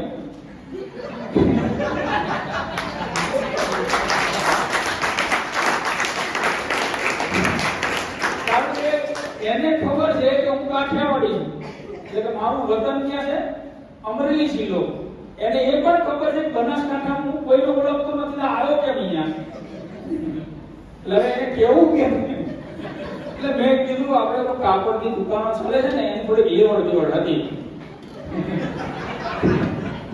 મારી જે હિંમત થાતી નહોતી કારણ કેવું કેમ એમ નમ મળીને આવતા રહ્યા. તો મહેશભાઈ કે મને તમે કીધું કેમ નહીં આરસીએમ નું? તમને ખબર પડે. પછી મહેશભાઈ તો કહેવાય નહીં કે કેટલાય કાળી દીધા આરસીએમ માં. પછી બીજે મહિને ગયો, ત્રીજે મહિને ગયો, ફોન કરું, મળતા જાય. એને ચોખ્ખો જ ન પડું કે એના માટે આવ્યો છે. એક વાર બન્યું એવું કે એની દુકાનની સામે એક હોટલ છે, રોડ થી થોડી આગી, અને અહીંથી આપણે બસ સ્ટેન્ડે જઈએ, આ બહાર નીકળે ચેપી, એ હોટલમાં મારો પ્રોડક્ટ ટ્રેનિંગ પ્રોગ્રામ હતો 2018 માં. એનું પોસ્ટર આવ્યું, હાથનું પોસ્ટર હતું. એ વખતે પોસ્ટર પર નીચે ટિકિટ લખતા, હવે લખતા નથી.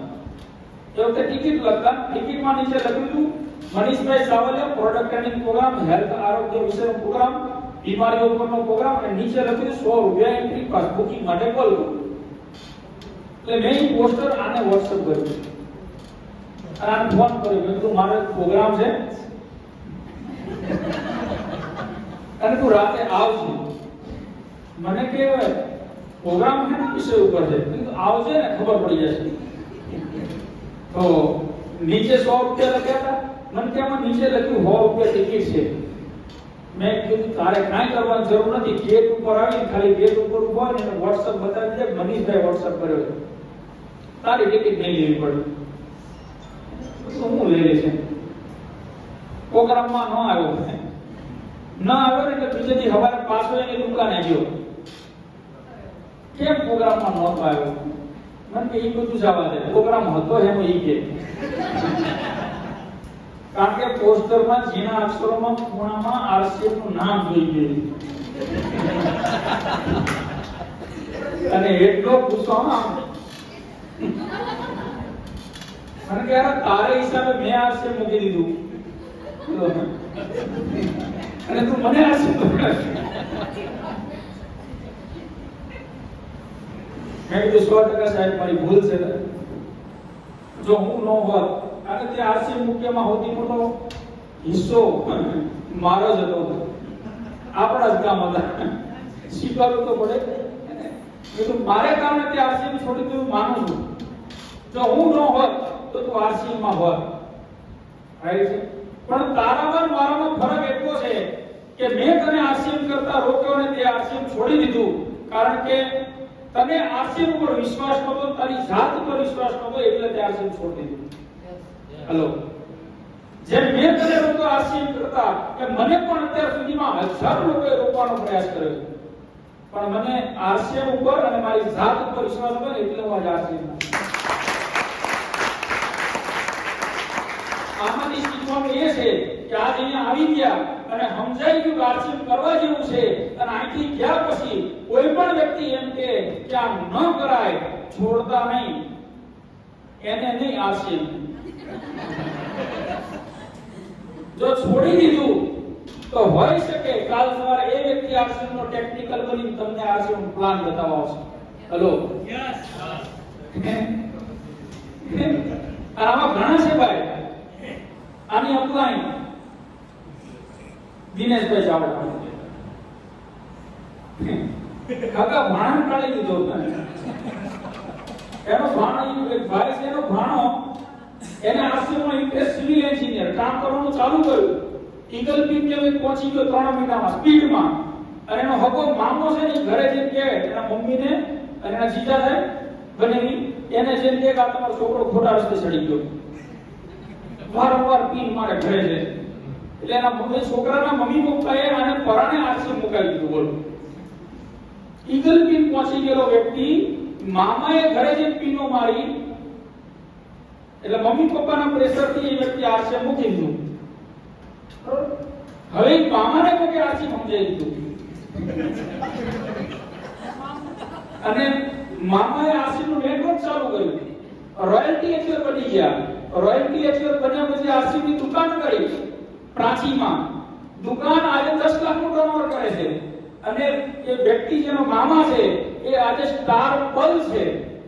હેલો, મામા સ્ટાર પલ છે, 10 લાખની દુકાનનું ટર્નઓવર છે, એમરલ્ડની તૈયારી કરે છે, અને એ ભાણો જેને આરસીએમ મૂકી દીધું ને હજુ વડોદરામાં 20,000 માં નોકરી કરે છે.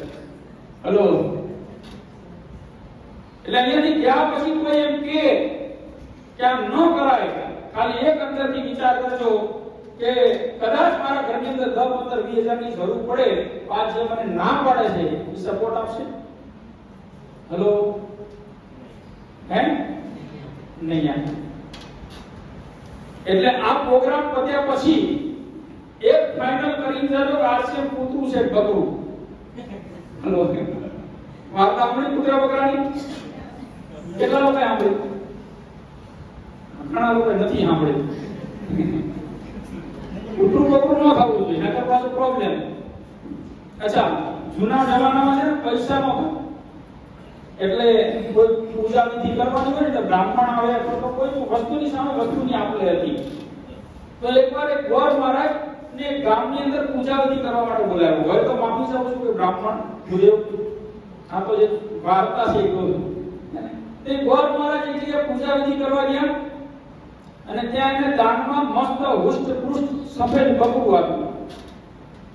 હવે જેવું બકરું લઈને ગામમાંથી બહાર નીકળ્યા એટલે ગામની બહાર 3 ઠગ બેઠા હતા. ઠગમાં ખબર પડે? ચોર નહીં, ચોર ચોરી કરીને ખબર ન પડે એમ, અને ઠગ છેતરીને લઈ જાય. તો 3 ઠગ બેઠા હતા.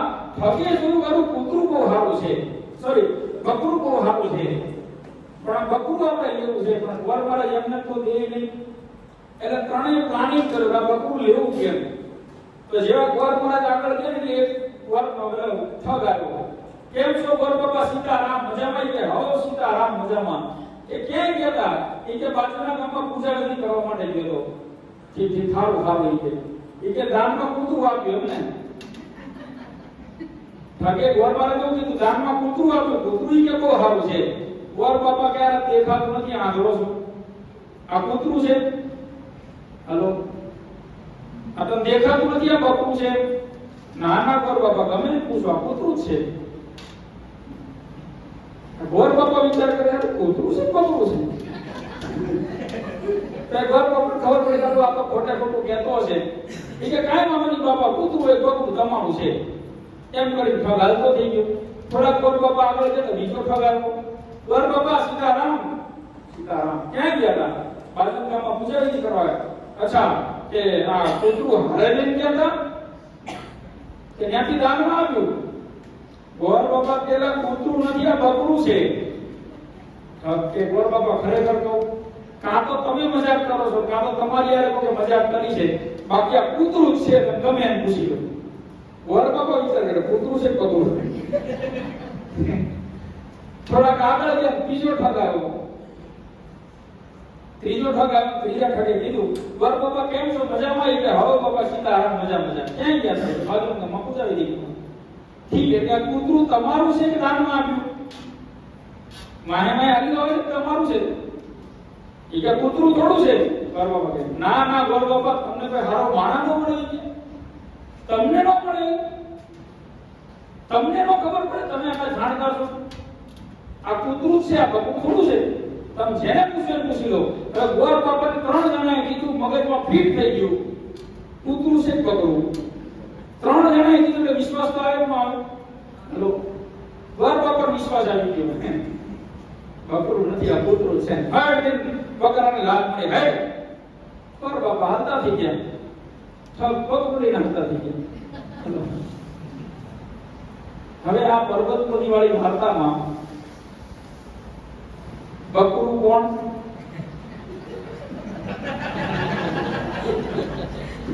ગોર બાપા કોણ અને ઠગ કોણ? નક્કી તમારે કરવું.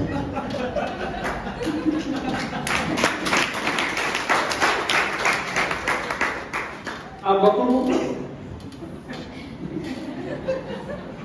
આ ગોર બાપા અને ઠગ આ તમારી સાંભળવું.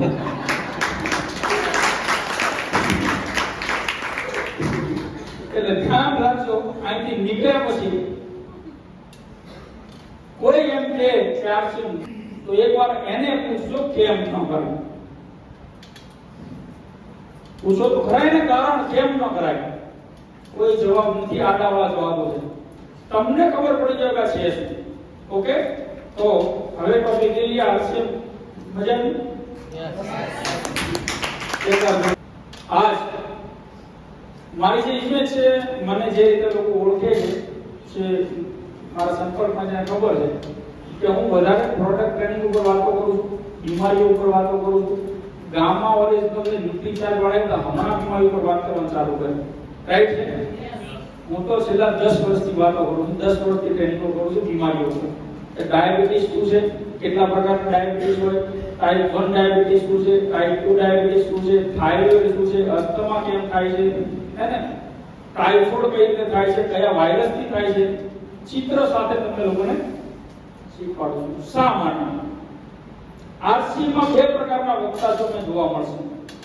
એક મોટિવેશનલ, રાઈટ, અને એક હેલ્થ પ્રોડક્ટ ઉપર, જે વધારે આરોગ્ય ઉપર અને પ્રોડક્ટ ઉપર વાત કરતા હોય. જરૂર બંનેની છે, જરૂર બંનેની છે, પણ ખરેખર ઈમાનદારીથી તો આરસીએમ માંથી ઇન્કમ આવી ક્યાંથી આવશે? જ્યારે લોકોના ઘરમાં બીમારી દૂર તો બીમારી વધે છે ઘટે છે. નવા લોકો જે જવાબ આપો કે આજ ભારતની અંદર એક સામાન્ય વ્યક્તિની સૌથી મોટી 2 સમસ્યા છે. કઈ છે? 2 સમસ્યા, આરોગ્ય અને પૈસા. અચ્છા, આ બેમાંથી સૌથી વધારે મહત્વનું શું? અચ્છા, કેટલા લોકો આરોગ્ય કે આ બેમાંથી વધારે મહત્વનું આરોગ્ય છે? હવે એવા કેટલા લોકો છે જે એવું કહે છે કે આરોગ્ય નહીં હોય તો ચાલશે પણ પૈસા જોઈએ? એવું કોઈ નહીં. અચ્છા, તો જે લોકોએ બેમાંથી એકોઈમાં હાથ ઊંચો ન કર્યો એનું હું સમજુ. ભાષા નથી સમજાતી? ખબર? આમાં ઘરે પેલા મને બેન પૂછતા મને કે તમારે ખબર? હું વિચાર કરું ખબર. જમવા બેઠો હોય પૂછે તમારે ખબર? રોટલી શબ્દ ફરી જાય ને, શબ્દ તો બરોબર છે ભાઈ, સમજાય છે. તો બધાએ આ ઊંચો કેમ ન કર્યો આરોગ્યમાં? અથવા આરોગ્યમાં ન કરે તો પૈસામાં કરો. એકમાં તો રહ્યો.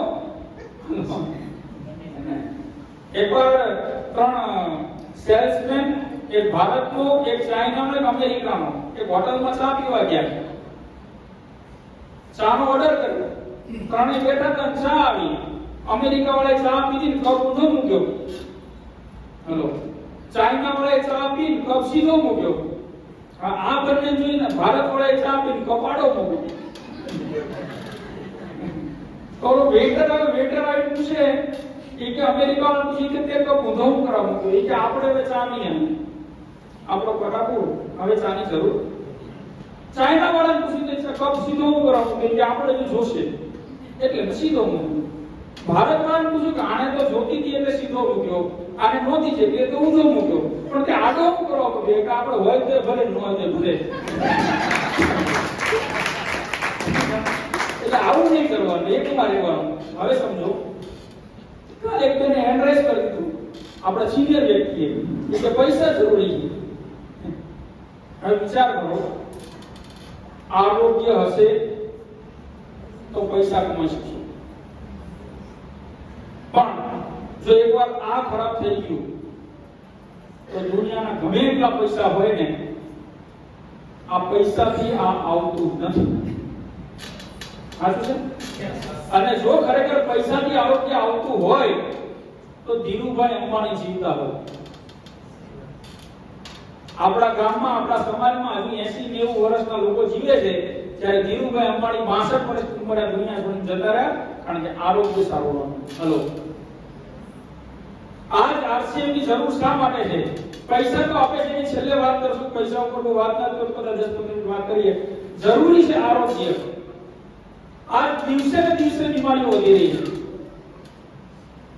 ગેસ, એસિડિટી, કબજિયાત, diabetes, BP, thyroid, asthma, allergy, હરસમસા, સાંધાના દુખાવા, હે ને, ઘરે ઘરે બીમારીઓ.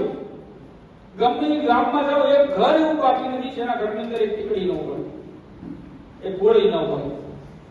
અને આપણે જે રસ્તા ઉપર જઈ રહ્યા છીએ, જો આજ બદલશું નહીં, આજ તમે આરસીએમ ને કદાચ જે નવા લોકો સમજવા માટે આવ્યા છે સાહેબ, આ તમારા માટે નથી સમજવાનું, તમારી આવનારી પેઢી માટે સમજવાનું. કોની માટે? આવનારી પેઢી માટે. શા માટે? કારણ કે આજ ભારતની અંદર એટલી ખરાબ પરિસ્થિતિ છે આરોગ્યની કે દર વર્ષે ભારતમાં લગભગ 80 લાખ નવા ડોક્ટરો તૈયાર થઈને આવે છે. અને આ તમામ ડોક્ટરો કોઈ ફેક્ટરીમાં નોકરી કરવા નથી જતા, આ બધા જ દવાખાના ખોલે છે. હેલો, ડોક્ટર કે નોકરીમાં જવા નથી, એ શું કરશે?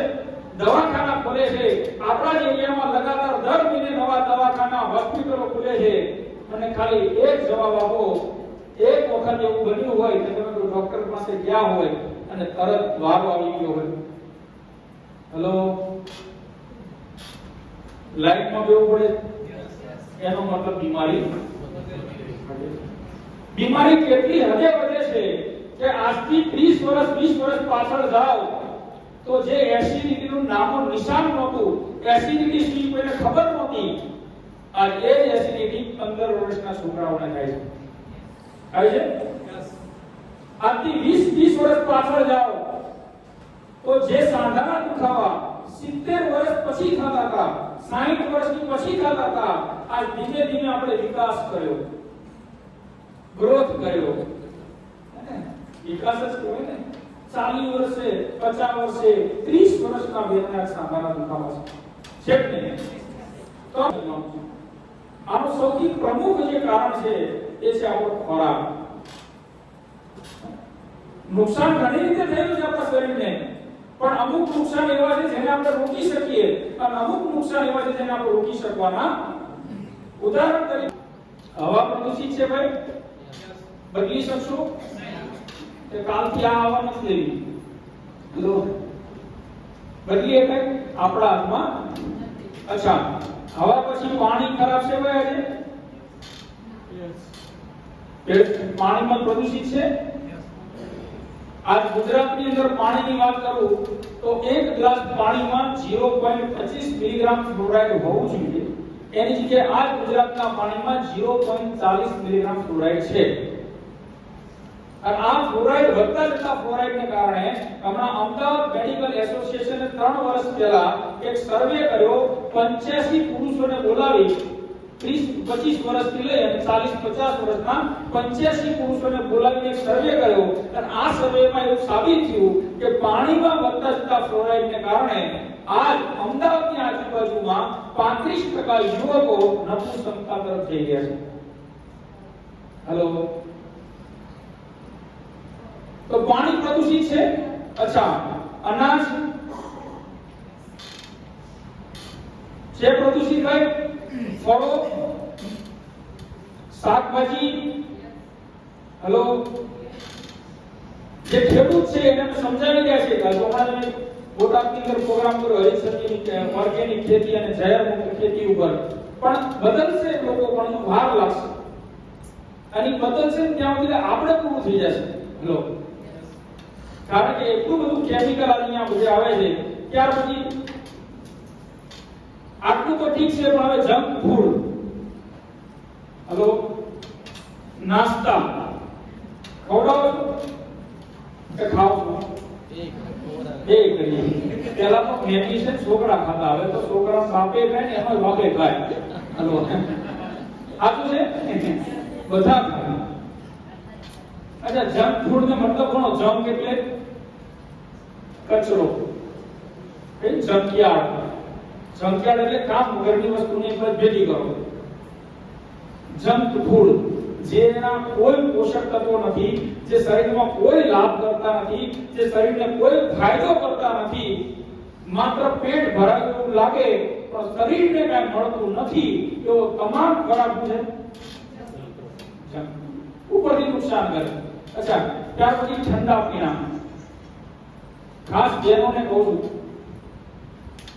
આપણે અમુક વસ્તુ એવી બદલાવી નાખી ને, અહીંયાની મને ખ્યાલ નથી, પણ અમારા સૌરાષ્ટ્રમાં ઘણી જગ્યાએ હું જોઉં છું કે પહેલા આપણા ઘરે મહેમાન આવતા ને તો લીંબુનું શરબત બનાવતા, વરિયાળનું શરબત બનાવતા, ખસનું શરબત બનાવતા, ચા બનાવતા, કોફી બનાવતા, પણ હવે 5 રૂપિયાની જીરા સોડા. હલો, ઠંડુ પીણું. શું અમૃત છે? આપણને એમ લાગે મહેમાનને હારું જોડે, હારું નથી, નુકસાન કરે છે, લીવર ખરાબ કરે છે, આંતરડા ખરાબ કરે છે, પાચન તંત્ર ખરાબ કરે છે, કોઈ ફાયદા નથી. આવું તો ઘણું છે જે આજ આપણા જીવનમાં છે. આદતો પડી ગઈ છે, ખોરાક બદલાઈ ગયા છે અને એને કારણે ઘણી છે, પણ આ બધાને બદલી નહીં શકાય. પણ આનાથી આ બધું કેમિકલ વાળું, એસેન્સ વાળું, જંતુનાશક દવાઓ વાળું જે આપણે ખાઈ રહ્યા છીએ, આનાથી બચવા માટે કોઈ ઉપાય કરવો પડશે. શું કરવું પડશે? આ બધાને બદલી નહીં શકીએ ભલો, પણ જેને બદલી શકાય એમ છે અને આનાથી થતા નુકસાનથી બચાવી શકાય એમ છે, એ બદલવું છે કે ન બદલવું જોઈએ? તો આનાથી નુકસાન કઈ રીતે થાય એને પહેલા સમજીએ. જેમ તમે બટેકું, સફરજન, કેળું કોઈ પણ ખોલો કેટલી વાર સુધી સારું રહે? અચ્છા, બટેકું કાપો શેમાં? નવા બેનો શેમાં કાપો? સુધારતા હોય તો શેમાં સુધારો? વાસણમાં સુધારો. વાસણમાં શું હોય? રીંગણું કાપો શેમાં બેન? પાણી ભરેલું પાણીમાં કાપો. શા માટે? કાળું ન પડે એટલા માટે. જોજો ભાઈ, સમજો, કાળું ન પડે એટલા માટે રીંગણાને પાણીમાં કાપીએ છીએ, બટેકાને પાણીમાં કાપીએ. શા માટે?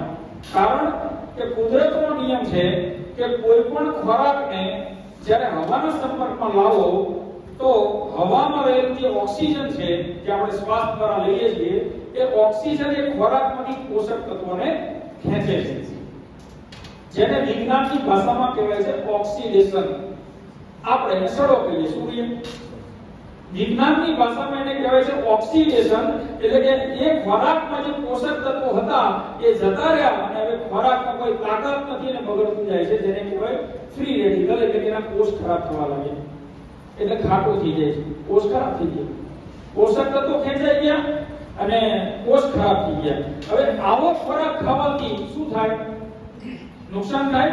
તો શું લાગે છે? ઓક્સિજન તો આપણા શરીરમાં છે, તો આપણે સવારથી સાંજ સુધી હવામાનમાંથી જે કેમિકલ જાય, પાણીથી જે કેમિકલ જાય, અનાજથી જે કેમિકલ જાય, ફળોથી જે કેમિકલ જાય, શાકભાજીથી, જંક ફૂડથી, ઠંડા પીણાથી, વ્યસનથી જે કેમિકલ જાય, તો શરીરમાં કાંઈ નુકસાન નહીં થતું હોય.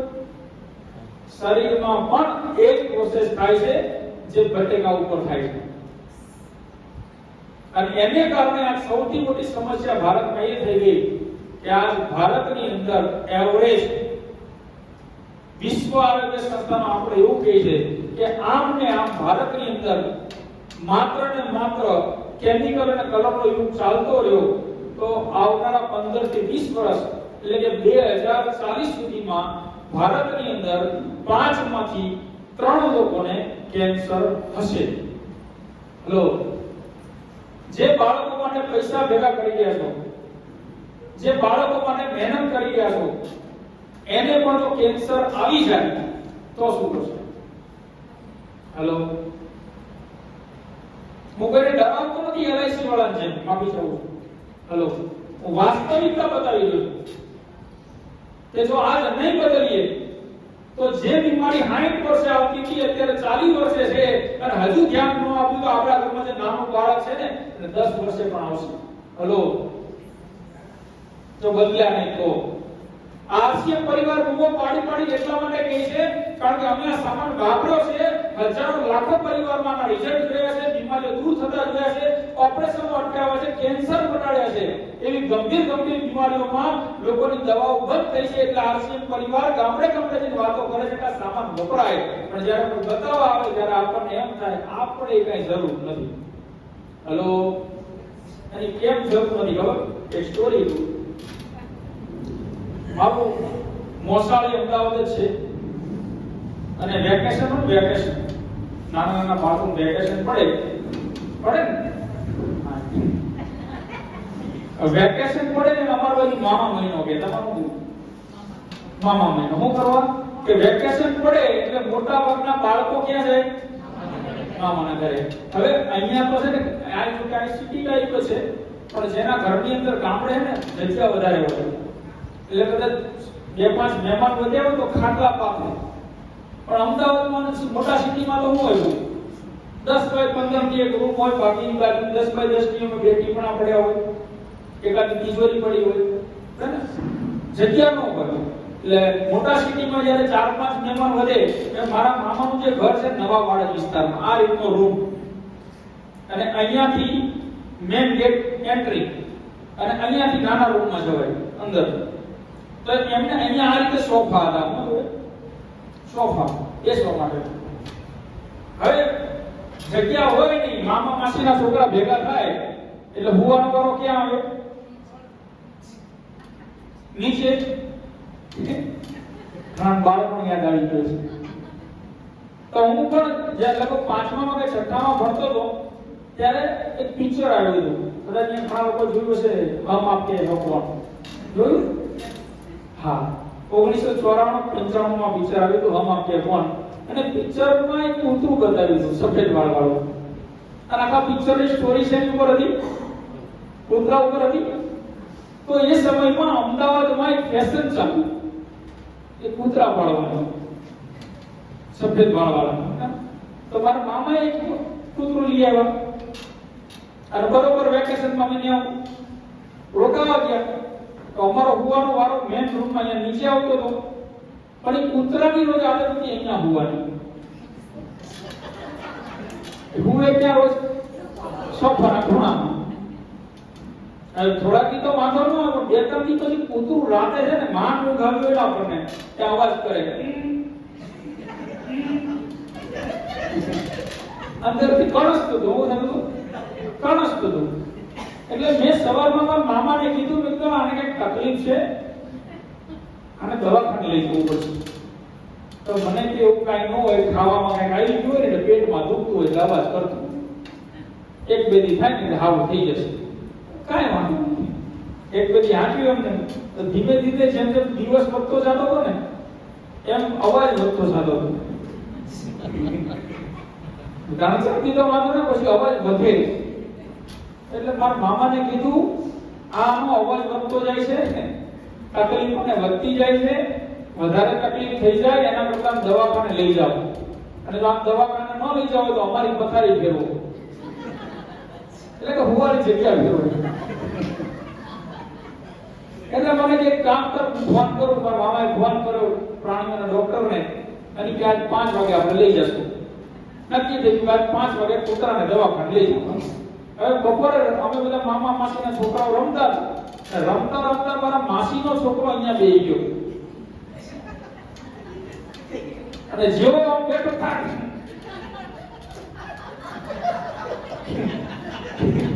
હવે મેં કીધું હું થયું કે વાગે છે, હું વાગે છે કે ખબર નહીં, બેઠો એટલે તરત વાગ્યું. પછી અમે ચેક કર્યું તો અહીંયા સોફામાંથી ખીલી નીકળેલી હતી. હવે અમને પડી કૂતરાને અવાજ કેમ આવતો હતો એ જ્યારે પડખું ફરે ને એટલે એને ખીલી વાગતું હતી અને ખીલી વાગતી હતી અવાજ કરતો હતો, આપણને ગંટેકમાં દુખે. રોગ પછી પકડાનો. પછી મેં મારા મામાને કીધું આપણે નાના હતા આવું કીધું અને ખીલી વાગતી હતી તો ઊભું કેમ થતું, ઊભું થઈ જવું જોઈએ ને એમ વાગે છે. તો એને જવાબ આપ્યો એ કે ખીલી વાગતી હતી એને ખબર છે પણ હજી એટલી બધી મોટી વાગતી ઊભું થવું પડે. હેલો હેલો સમજાય છે? અહીંયા જેટલા બેઠા છે ને બધાને ખીલી વાગે છે. તકલીફો બધાના ઘરમાં છે અને તમે જેના ઘરમાં આરસીએમ લઈ જાઓ એને ખીલી વાગે છે પણ ખબર નથી ખીલી કેટલી વાગે છે. એટલે રાહ જોવે છે સારું થઈ જાય છે. જઈને પૂછો જેના ઘરમાં જેમાં ખીલી હરખાઈ વાગી ગઈ, જે 20 વર્ષના છોકરાને એટેક આવી ગયો દુનિયા છોડીને ગયો કે છે. હલો જઈને પૂછો એ ઘરમાં કે જે ઘરની અંદર એક લેડીઝ હતી, 2 બાળકો હતા, ભાઈ અને પત્ની, જે 2 હતા, એને સર્વાઇકલ કેન્સરને કારણે દુનિયા છોડીને જવું પડ્યું. 5 લાખનો ખર્ચો કર્યો, માથે ખર્ચો થઈ ગયો, આ ઘરનું પાત્ર જતું રહ્યું. હલો આવા અઢળક કેસો મેં જોઈ છે સાહેબ, રોવા જેવા નથી રહેતા. મારો કહેવાનો મતલબ એ છે આરસીએમ ની જરૂર શા માટે છે? ખીલી હવારથી આંખની રોજ વાગે, ખબર કેમ પડે કઈ ખીલી છે? તો આજ સવારથી સાંજ સુધી આપણે સવાર જે કંઈ સામાન લઈ આવીએ છે ને ભાઈ, આરસીએમ ની જરૂર શા માટે છે? આરસીએમ શું કરી રહ્યું છે? આરસીએમ ના સામાનમાં બીજું કાંઈ નથી, બસ ફરક એટલો છે કે આરસીએમ પોતાના કોઈ પણ સામાનમાં કોઈ પણ જાતના એવા હાનિકારક કેમિકલ, હાનિકારક એસેન્સ કે પ્રિઝર્વેટિવનો ઉપયોગ કરતું નથી કે જેનાથી માણસના શરીરને કોઈ નુકસાન થાય. પહેલી ખાસિયત આરસીએમના સામાનની. બીજી ખાસિયત એ છે કે આરસીએમના દરેક સામાનમાં કોઈને કોઈ એવી ઔષધિ છે, કોઈ એન્ટીઓક્સિડન્ટ છે. એન્ટીઓક્સિડન્ટ એટલે શું એ પણ સમજી લો. હમણાં મેં કીધું હતું ઓક્સિડેશન એટલે કે સડો.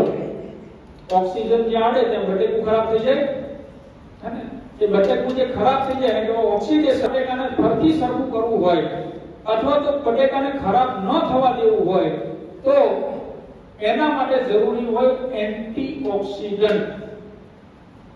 અને એન્ટીઓક્સિડન્ટ એટલે કોઈ દવા નથી, એન્ટીઓક્સિડન્ટ કોઈ મેડિકલમાં મળતું નથી. આપણે ભાગ્યા છીએ ક્યાં? જરાક ખીલી વાગે તો ક્યાં જઈ? દવાખાને. પણ એની પાસે એનો ઈલાજ જ નથી, કોઈ ક્યાં જઈ? હેલો મને એક બતાવો કે કોઈ બીમારી થઈ, ગેસ એસિડિટી કબજિયાત થાય છે, ડોક્ટર પાસે જાઓ, દવા લ્યો, પછી આજીવન મટી ગઈ. હેલો અચ્છા ડાયાબિટીસ, બીપી, થાઇરોઇડ, અસ્થમા, સાંધાના દુખાવા, એલર્જીની સમસ્યા પણ બતાવો ને કે તમે દવાખાને ગયા હોય અને 5 થી 10 દિનની દવા લીધી અને પછી આજીવન માટે સમસ્યા બનતી છે તો એનો ઈલાજ જ નથી. હેલો ખીલી વાગે છે તે ખીલીને કાઢી નાખવી પડે. તમે એને ગમે એટલી દવા હોય કાલ પાછી ઊંચી થવાની. હેલો સાચું ખોટું? હા, આપણે શું કરીએ છીએ? ખીલી ઠપ કરીને દબાવી રાખીએ છીએ. જરૂર છે એને કાઢી નાખવાની. શું છે ભાઈ? તો ન વાગવાનું. તો સવારથી સાંજ સુધી આરસીએમ જેટલો પણ સામાન બનાવે છે, આજ હું તમને વાત કરું, સવારમાં પહેલી વસ્તુ શું વાપરી હોય? ટૂથપેસ્ટ.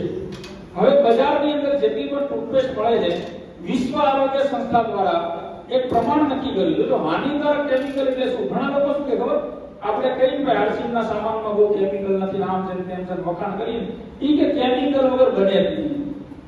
ઓકે, સાચા છે, આપણે પાછું વિરોધ કરીએ એવું ન હોય. સાચું જ છે, કેમિકલ વગર બને જ નહીં. હાલો, પણ કોઈ પણ પ્રકારના કેમિકલ બે પ્રકારે હોય છે. એક છે હાનિકારક, મીઠું કેમિકલ છે. હાલો, બધા પ્રકારના કેમિકલ ખરાબ હોતા નથી, અને જે ખરાબ હોય છે એની માત્રા નક્કી કરેલી હોય છે કે ભાઈ આ વસ્તુમાં આટલું જ હોવું જોઈએ, એનાથી વધારે હોય તો નુકસાન કરે. WHO, NIM national institute of nutrition અથવા તો ICMR Indian council of medical research તમામ વસ્તુઓની માપદંડ નક્કી કરેલું છે. તો આજ બજારમાં શું થયેલું છે કે જેટલી પણ કંપનીઓ પોતાનો સામાન બનાવે છે એ આપણને સ્વાદ માટે, સુગંધ માટે અને દેખાવમાં સારું લાગે, અને આપણે એ કંપનીના પ્રોડક્ટના સ્વાદ અને સુગંધથી બંધાઈ જઈએ એટલા માટે તમામ કંપનીઓ કોઈ ને કોઈ એસેન્સ અને કેમિકલ નાખે છે એક્સ્ટ્રા, જેથી કરીને આપણને એ બ્રાન્ડની મજા આવે. આ તમે વિચાર કરો, સવારમાં પહેલી જ વસ્તુ આપણે પહેલા શું કરતા હતા? હવે દાંતણ કરતા. ભારતીય સંસ્કૃતિ હતી દાંતણ, પછી આવ્યું પાવડર. આપણને વિદેશની કંપની આવીને એવું કીધું કે ભારત વાળાને ખબર પડતી નથી દાંત હાંચવવાની, આ લાકડા ગણે એના કરતા મારે પાવડર વાપરું, એટલે આપણે દાંતણ પર પાવડર છડ્યા. પાવડર આવી ગયું, ઘસતા હતા. હવે એ લોકો નવું લાયા કે પાવડર નો ઘસાય, એના કરતા અમારે ટ્યુબ વાપરું, એટલે આપણે પાવડર ના ડબ્બા મૂકી ટ્યુબે છડ્યા. હેલો, પછી ટ્યુબમાં એ લોકો એવું કીધું ફ્લોરાઇડ વાળી ટૂથપેસ્ટ વાપરો. શા માટે? કે ફ્લોરાઇડ વાળી ટૂથપેસ્ટ વાપરવાથી દાંતમાં સડો ન થાય. બરાબર? તો આપણે ફ્લોરાઇડ વાળી ટૂથપેસ્ટ વાપરવાનું ચાલુ કરી, જેની આપણે જરૂર જ નથી. મેં પહેલા કીધું પાણીમાં ફ્લોરાઇડ વધતું જાય છે, નપુંસકતા આવી રહી છે, હાડકા પતલા થઈ ગયા છે. તો ભારત સરકારે નક્કી કર્યું કે કોઈ પણ ટૂથપેસ્ટમાં 1.5 ppm થી વધારે ફ્લોરાઇડ ન હોવું જોઈએ. જો 1.5 ppm થી વધારે ફ્લોરાઇડ હોય તો દાંત દુખવા, દાંત કળવા, મોઢામાં ચાંદા પડવા, એસિડિટી થવી, થાઇરોઇડ થવું, નપુંસકતા આવવી, માઇગ્રેન થવું, સાંધાના દુખાવા થવા, હાડકા ખોખલા થવા, એન્ઝાઇટી એટલે કે ઊંઘ ન આવી, અને આવી કેટલી સમસ્યા, આંતરડામાં ચાંદી, અલ્સરેટિવ કોલાઇટિસ થવું, આવી કેટલી પ્રકારની બીમારીઓ જો ફ્લોરાઇડ વધારે વધુ થાય. નક્કી કર્યું 1.5 ppm થી નીચે, પણ આજ બજારમાં જેટલી કંપનીઓ પણ વેચાય છે માર્કેટમાં, મોટા ભાગની કંપનીઓએ ટેકનિકલી જે ફંડા અપનાવે વિદેશી અપનાવ્યા, અને બધા જ કંપનીઓમાં 900 ppm થી 1000 ppm ફ્લોરાઇડ નાખવામાં આવે છે. આપણને ખબર જ નથી ને આપણે સવારમાં દે ધનાધન. હલો, સવારમાં પહેલી જ ખીલી વાગી, હલો, ખબર નથી. અચ્છા, ટૂથપેસ્ટની જાહેરાતમાં બતાવવામાં આવે કે આ ટૂથપેસ્ટ થઈ જશે, ત્યાં કોઈથી અને જો થાતા હોય તો ડેન્ટિસ્ટની જરૂર જ નથી. હલો, ટૂથપેસ્ટ વાપરો, ટીવીની જાહેરાતમાં શું બતાવે કે અમારી ટૂથપેસ્ટ વાપરો તો દાંતની તકલીફ કોઈથી થાય નહીં. તો પછી દાંતના દવાખાને ઉપર જવું પડે કે ટૂથપેસ્ટ તો બધા વાપરે છે. પણ ભારતની અંદર પ્રશ્ન એ છે કે જે ફ્લોરાઇડ વાળી ટૂથપેસ્ટ વાપરે છે, ઉપરથી હાડકા ખોખલા થાય છે, દાંત ખોખલા થઈ જાય છે, પેટા ખરાબ થઈ જાય છે. આરસીએમ છેલ્લા 25 વર્ષથી ફ્લોરાઇડ વગરની ટૂથપેસ્ટ બનાવે છે. દાંત દુખતા હોય, દાંત સડતા હોય, લોહી નીકળતું હોય, પેડા ચડતા હોય, રસી નીકળતી હોય, પાયોરિયા જેવી પણ સમસ્યાઓ મટાડે છે. અચ્છા, અહીંયા કોઈને ટૂથપેસ્ટના રિઝલ્ટ ટૂથપેસ્ટ હા શું ભર્યું હે? હા, શું ફાયદો ધ્યાન દાંત દુખતા બંધ થયા છે? બીજા કોઈ? હા સાહેબ, વ્યવસ્થિત વાપરું છું, કોઈ પણ દાંતની સમસ્યા નથી. અચ્છા, પહેલા હતી કોઈ સમસ્યા? શું? પેટા નબળા થઈ ગયા. અચ્છા, પેટા નબળા થઈ ગયા. બીજા કોઈ? હા, ઓકે, દાંત દુખતા હતા, આ વાપરવાનું ચાલુ. અચ્છા, એ પહેલા બ્રશ નહોતા કરતા? એના પહેલા બ્રશ તો કરતા હતા ને? એમને બ્રશ તો કરતા હતા નહીં. હા, કોઈને કોઈ કંપની ટૂથપેસ્ટ તો વાપરતા હતા. તો એ ટૂથપેસ્ટ થી ફાયદો થતો હોય, કારણ કે ટૂથપેસ્ટ વાળા જાહેરાત તો કરતા હતા નહીં. જે કોઈ કંપની વાપરતા હતા 1 વર્ષ પહેલા, તો એની જાહેરાત આવતી હતી કે ટીવીમાં. અચ્છા, એ શું કહેતા હતા ટીવીમાં કે આ વાપરો દાંત દુખતા બંધ થઈ જશે, પણ થયું એવું? શા માટે ખબર? આજ આપણે લોકો બ્રાન્ડની પાછળ દોડે. ક્યાં દોડે છે? બ્રાન્ડ. અને આપણે બ્રાન્ડ માનીએ છીએ કોને? જેની ટીવીમાં જાહેરાત. ટીવીમાં જાહેરાત આવે એ વસ્તુ સારી. શું લાગે, ટીવીમાં જે જાહેરાત આવે છે એ સાચી હોય છે? હે? ટીવીમાં જે જાહેરાત આવે એ સાચી હોય છે? નહીં. અને ટીવીમાં જે જાહેરાત કરે છે જે કલાકાર, શું ખરેખર એને સમાજ માટે કંઈ કરવાની ઈચ્છા છે? હે? સમાજનું ભલું કરવા માટે જાહેરાત કરે છે? હું એક ઉદાહરણ આપું, ખાલી એટલા સમજી જજો. આજ ભારતમાં ફિલ્મ જગતમાં સૌથી મોટું નામ કર્યું. ફિલ્મ જગતમાં હે ભારતની અંદર પિક્ચરની લાઈનમાં કલાકારોમાં સૌથી મોટું કલાકાર કયો ગણાય? અમિતાભ બચ્ચન, રાઈટ? અચ્છા, અમિતાભ બચ્ચન તમને ખબર હોય તો લગભગ એની 58 વર્ષની ઉંમરે આંતરડું ખરાબ થઈ ગયું. યસ. અચ્છા, આંતરડું કાપીને ફરતી આંતરડું જોડ્યું, રાઈટ? 2003 કે 4, 6 ની આજુબાજુ, મને આઈડિયા નથી. અને આ વિશે મને બહુ ખ્યાલ નથી, પણ એક વ્યક્તિનું કદાચ તમે નામ સાંભળ્યું હોય, રાજીવ દીક્ષિત. કેટલા લોકો ઓળખે? રાઈટ છે. જે ન ઓળખતા હોય, પણ રાજીવ દીક્ષિત કોણ છે એ મારે બતાવવાની જરૂર નથી. પતંજલિના સ્થાપક, પતંજલિના સર્જનકાર. બાબા રામદેવ પતંજલિના સર્જનકાર નથી. એને તો સાથે લીધા હતા રાજીવ દીક્ષિતે યોગ કરાવવા માટે. એનું આખું રાજકારણ આપણે ત્યાં ચર્ચા ન કરી, પણ રાજીવ દીક્ષિતે એક વિડિયો જોયો કે રાજીવ દીક્ષિતે 2006 કે 8 ના એક પ્રોગ્રામની અંદર જાહેરમાં કીધું હતું કે અમિતાભ બચ્ચનને જે આંતરડાનું ઓપરેશન કરવામાં આવ્યું એ પેપ્સી પીવાથી થયું. શેનાથી? પેપ્સી અથવા તો જે કંઈ થમ્સ અપ, મને આઈડિયા નથી. જેની ત્યારે અમિતાભ બચ્ચન ટીવીમાં જાહેરાત કરતા હતા આ પીવાની, રાઈટ? અને અમિતાભ બચ્ચન ખુદ બહુ પીતા હતા. ત્યારે એવા સમાચાર આવ્યા કે અમિતાભ બચ્ચનને જે આંતરડું ખરાબ થયું, ડોક્ટરોએ એવું કીધું કે આ લગાતાર ઠંડા પીણા પીવાથી થયું. એટલે એને જાહેરાત કરવાની બંધ કરી દીધી. હવે રાજીવ દીક્ષિત અમિતાભ બચ્ચનને મળીને પૂછે છે કે શું આ વાત સાચી છે કે ઠંડા પીણા પીવાથી તમારું આંતરડું ખરાબ થયું? એ ક્યાં સાચું છે? તો એટલા માટે તમે જાહેરાત બંધ કરી કે હા, એટલા માટે મેં ટીવીમાં જાહેરાત કરવાની મેં બંધ કરી દીધી. તો ખરેખર જો તમે સમાજનું ભલું ઈચ્છતા હોય તો તમારે આગળ આવીને એક વખત તો દુનિયાને કહેવું જોઈએ કે નહીં કે મારું આંતરડું આ ઠંડા પીણા પીવાથી ખરાબ થયું. જો મારું ખરાબ થતું હોય તમારું થશે, એના કરતા ઠંડા પીણા ન પીવાય. એટલે આટલું કહીએ કોક નહીં. ત્યારે અમિતાભ બચ્ચને શું કીધું ખબર?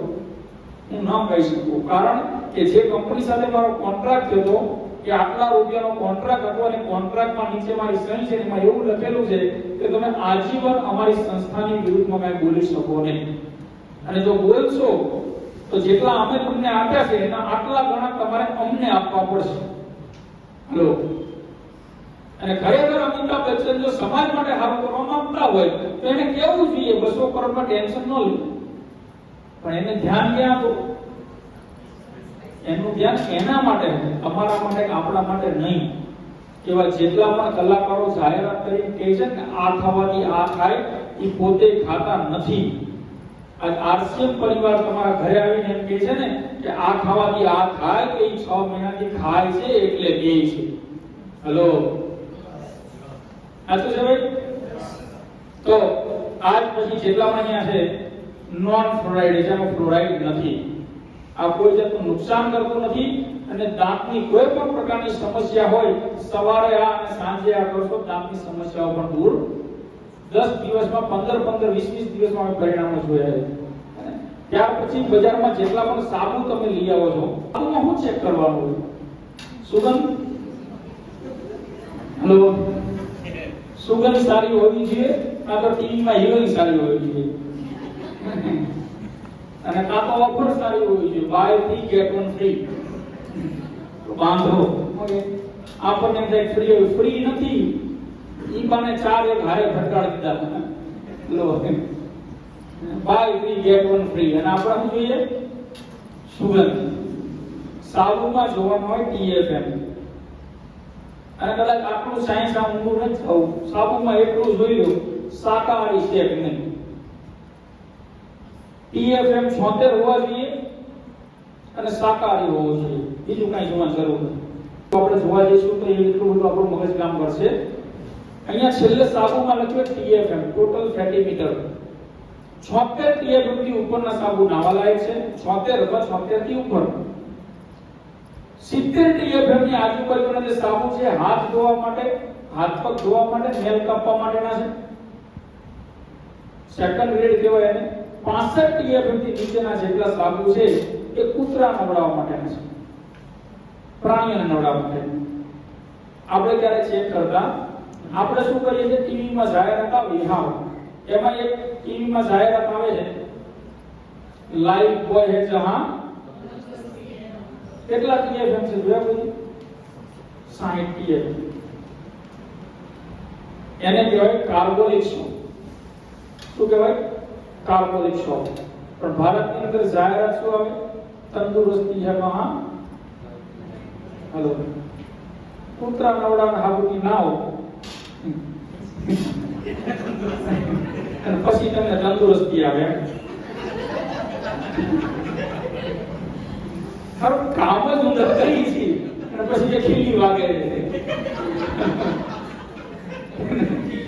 RCMના જેટલા પણ સાબુ છે કિંમતમાં રીઝનેબલ છે અને બધા શાકાહારી છે અને 76 TFM છે. હોય શકે RCMમાં એકાદ બે 76 TFM ન હોય તો એ નામનો ઉપયોગ નહીં કરવાનો, સીધી વાત છે. હું તો RCMના સામાનને હંમેશા ચેક કરું છું અને કંપનીને મેલ કરું છું આમાં પ્રોબ્લેમ છે. અમારી ટીમમાં જે બનાવો છે ખબર છે કે આ રિસર્ચ સેન્ટર છે. હું છે હા, કોઈ પણ પ્રોડક્ટનો રિસર્ચ, કોઈ પણ નવી પ્રોડક્ટ આવે એટલે અહીંયા પહેલા રિસર્ચ થઈ જાય, અંદર સુધી તળિયા સુધી આમાં હું નાખ્યું છે ને કેટલું નાખ્યું છે. અને હું કંપનીને મેલ કરું છું, મેં પ્રોડક્ટ બંધ કરાવેલી છે. અચ્છા, જૂના ગુલાબજામ શું કરવા બંધ થયા? શું કરવા? હે? જૂના ગુલાબનું પેકેટ, જૂના લોટ શું કરવા બંધ થયો? 8 વખત મેલ કર્યા હતા કંપનીમાં, આમાં પામોલી છે, બંધ કરો. લો, કંપની મેલ કર્યા હતા આમાં પામોલી ઉપયોગ થઈ છે. અને અમે બરાબર પાડી રૂમો પાડી ગઈ કે RCM પામોલીને મેંદો ઉપયોગ કરતું નથી, કારણ ગુલાબજાંબુ લીએ પામોલીન વાળા નથી ખવડાવવા મારે એટલે બંધ થયા. હલો, તો કંપનીને ખબર ન હોય તો RCM એક્શન લે છે. આ જેટલા પણ સાબુ છે શાકાહારી અને કિંમતમાં એકદમ નોર્મલ છે. ત્યાર પછી અચ્છા, જેટલા સ્ટેશનમાં જાય ત્યાં નવી કંપનીઓ હોય અલગ અલગ. ત્યાં રેવતી હોય, ગ્રમણિક હોય, ક્યાંક દીપક હોય, ક્યાંક બીજી કઈ હોય, જલવા એટલે તો જલવા ચા તે ત્યાંની લોકલ બ્રાન્ડ હોય. કોઈ વધારે ઊંડાણમાં નથી જતો, કારણ કે એક પ્રોડક્ટ કોઈ મને પકડાવી દો ને 2 કલાકમાં જોઈએ એક પ્રોડક્ટમાં. અને આજે મારી સાથે એને ખબર છે, ખાલી હળદર ઉપર મને ટ્રેનિંગ કરવાનું તો 2 કલાક તમને લાભ દેતો હોય અને એક ટોપિક ફરતી રિપીટ ન થાય. પણ ચાની એટલી વાત કરી દઉં એનો જરૂર નથી, આપણે એ વાત સમજી. આ ભારતીય પીણું નથી, પણ આદત પડી ગઈ છે તો બંધ થાય એમ નથી. હા, ઉત્પાદન ભારતમાં થાય છે, પણ આ હંમેશા આપણે વિદેશમાં નિકાસ કરી છે. શું કરી છે? કારણ કે આ ગરમ પીણું કહેવાય. આની તાસીર ગરમ છે, ઠંડી નથી. અને ભારત ગરમ પ્રદેશ છે. આ પીવાનું વિદેશો વાળા માટે, કોની માટે? પણ આપણે ચાલુ કરી દીધું. હવે વિદેશો વાળા આપણને શીખવાડ્યું ચા પીવાય, બરાબર? પણ એ લોકો પીતા હતા કેમ? એ પીણું એનું, આપણું પીણું શું હતું? દૂધ. ભારતીય પીણું શું હતું?